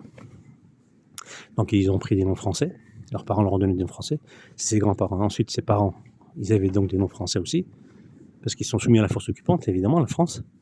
Et puis ensuite, eux, ils ont donné des noms à leurs fils, mais ensuite ils sont venus en métropole. La guerre est passée par là, l'indépendance a eu lieu, donc il n'y avait plus de domination française sur l'Algérie. Sauf que si on remonte à ses arrière-grands-parents, ou arrière-arrière-grands-parents, je sais plus si c'est 4 ou 5 générations sous l'occupation française, là, à ce moment-là, on se rend compte que donc de son côté, ils avaient des noms hébraïques en fait. Et là on se dit tiens, ah bon, qu'est-ce qui s'est passé? Avant ils s'appelaient, je sais pas, je dis n'importe quoi, Rachel et Abraham. Puis ensuite, d'un seul coup, Colette et Raymond, ou Raymond et Colette, ou je ne sais plus quel nom ils avaient, ses parents, ses arrière-grands-parents. Enfin ses arrières et ensuite ses grands-parents. En fait si, il y a un élément qui est passé. Comme il aimait le dire en France, on fait comme les Français, autrement dit, à Rome on fait comme les Romains. C'est marrant ça, parce que ses grands-parents, ses arrière-grands-parents, ils ont collaboré avec une force occupante. Pendant 1000 ans, comme il disait à répéter, ça fait 1000 ans que je suis en France. Moi. Donc pendant 1000 ans, il était au Maghreb musulman, ils avaient le droit de s'appeler comme ils voulaient, en fonction de leur religion, ils avaient une liberté totale, et je dis bien totale. Évidemment qu'il y a eu des petits soucis, vous n'allez pas me dire ce que je n'ai pas dit. Ils avaient une liberté totale de culte, ils avaient leur propre synagogue, ils avaient leur propre tribunaux rabbiniques, évidemment, ils avaient leurs coutumes, leurs pratiques, etc., etc. Pour ceux qui ne connaissent pas, je vous renverrai à l'excellent livre de Gilles Taïeb qui s'appelle « Être juif au Maghreb à l'époque de la colonisation ». Pour info, juste pour info. Allez, j'en ai parlé plusieurs fois. Un petit livre, 120 pages, 130 pages. Assez complet sur le fonctionnement des Maghrébins et des communautés juives maghrébines avant la colonisation française. Vous allez découvrir beaucoup de choses. Pour le coup, ce Gilles Taïeb a été plus qu'honnête, vraiment. Il a été carré, je pense qu'il a...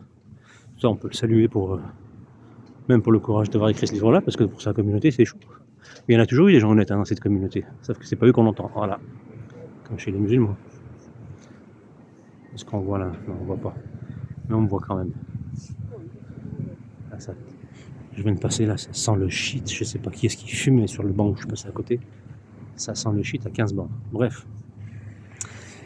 Et donc, il y a un truc qui s'est passé, c'est qu'on a l'hypocrisie d'un gars qui vous dit qu'en France on s'adapte.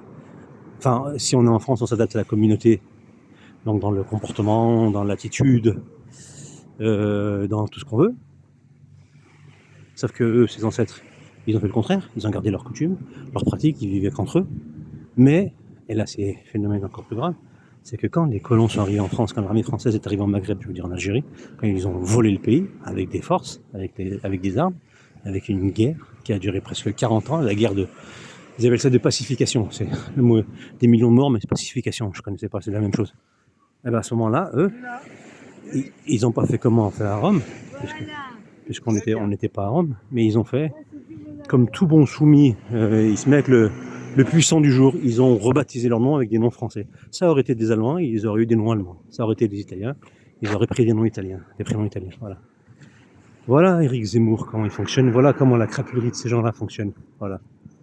Donc je vous laisse imaginer la valeur de ces gens. C'est de l'hypocrisie. C'est incroyable. Et après, ça vient chialer, ça vient parler de communauté, de valeurs françaises. Alors que le mec, il est français juste pour un décret d'un mec qui s'appelle Isaac Adolphe Crémieux. Donc c'est un communautariste, c'est une cinquième branche, une cinquième colonne qui était déjà là. Il était préfet ou je ne sais quoi, il était déjà dans l'élite du gouvernement, enfin dans l'élite. Il avait ses entrées dans les gouvernements français. Il a réussi à faire passer cette loi. Même si elle a été abrogée, ensuite elle a été remise.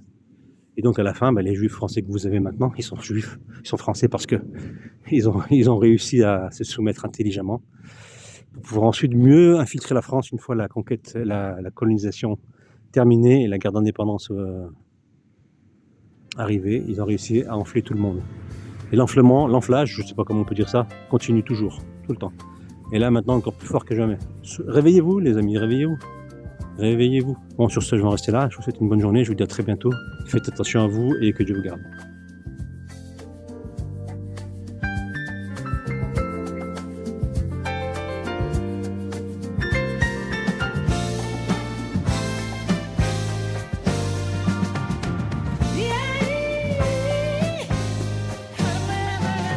Salut Jean-Michel, ça faisait un bail.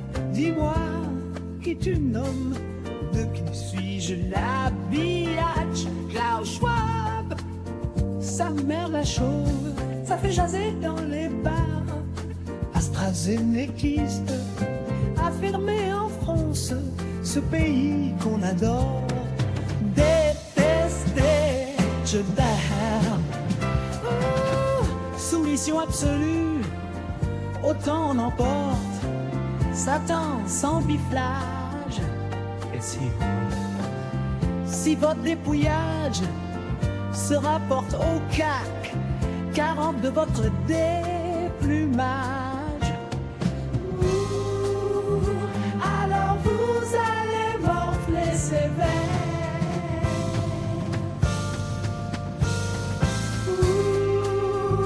Picasso, la Vendôme, Jouvet.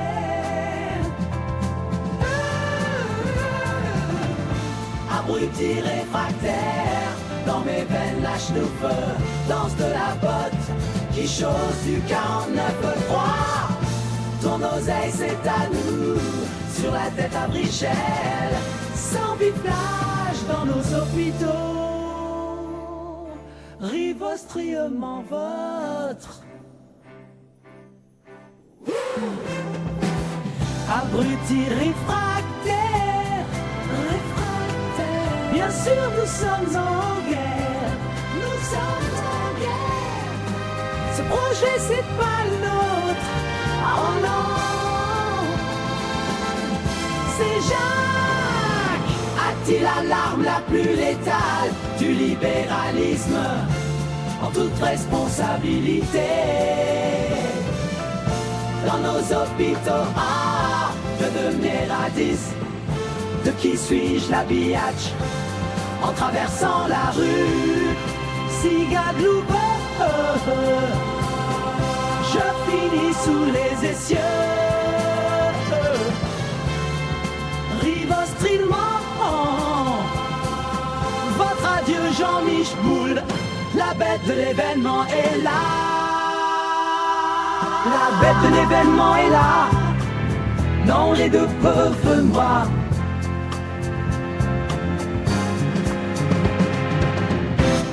Adieu Jean-Michel Boule, j'ai bébé paye mon démon. Adieu Jean-Michel Boule, j'ai bien envie de vous emmerder. Adieu Jean-Michel Boule, je suis un missionnaire satanique. Adieu Jean-Michel Boule.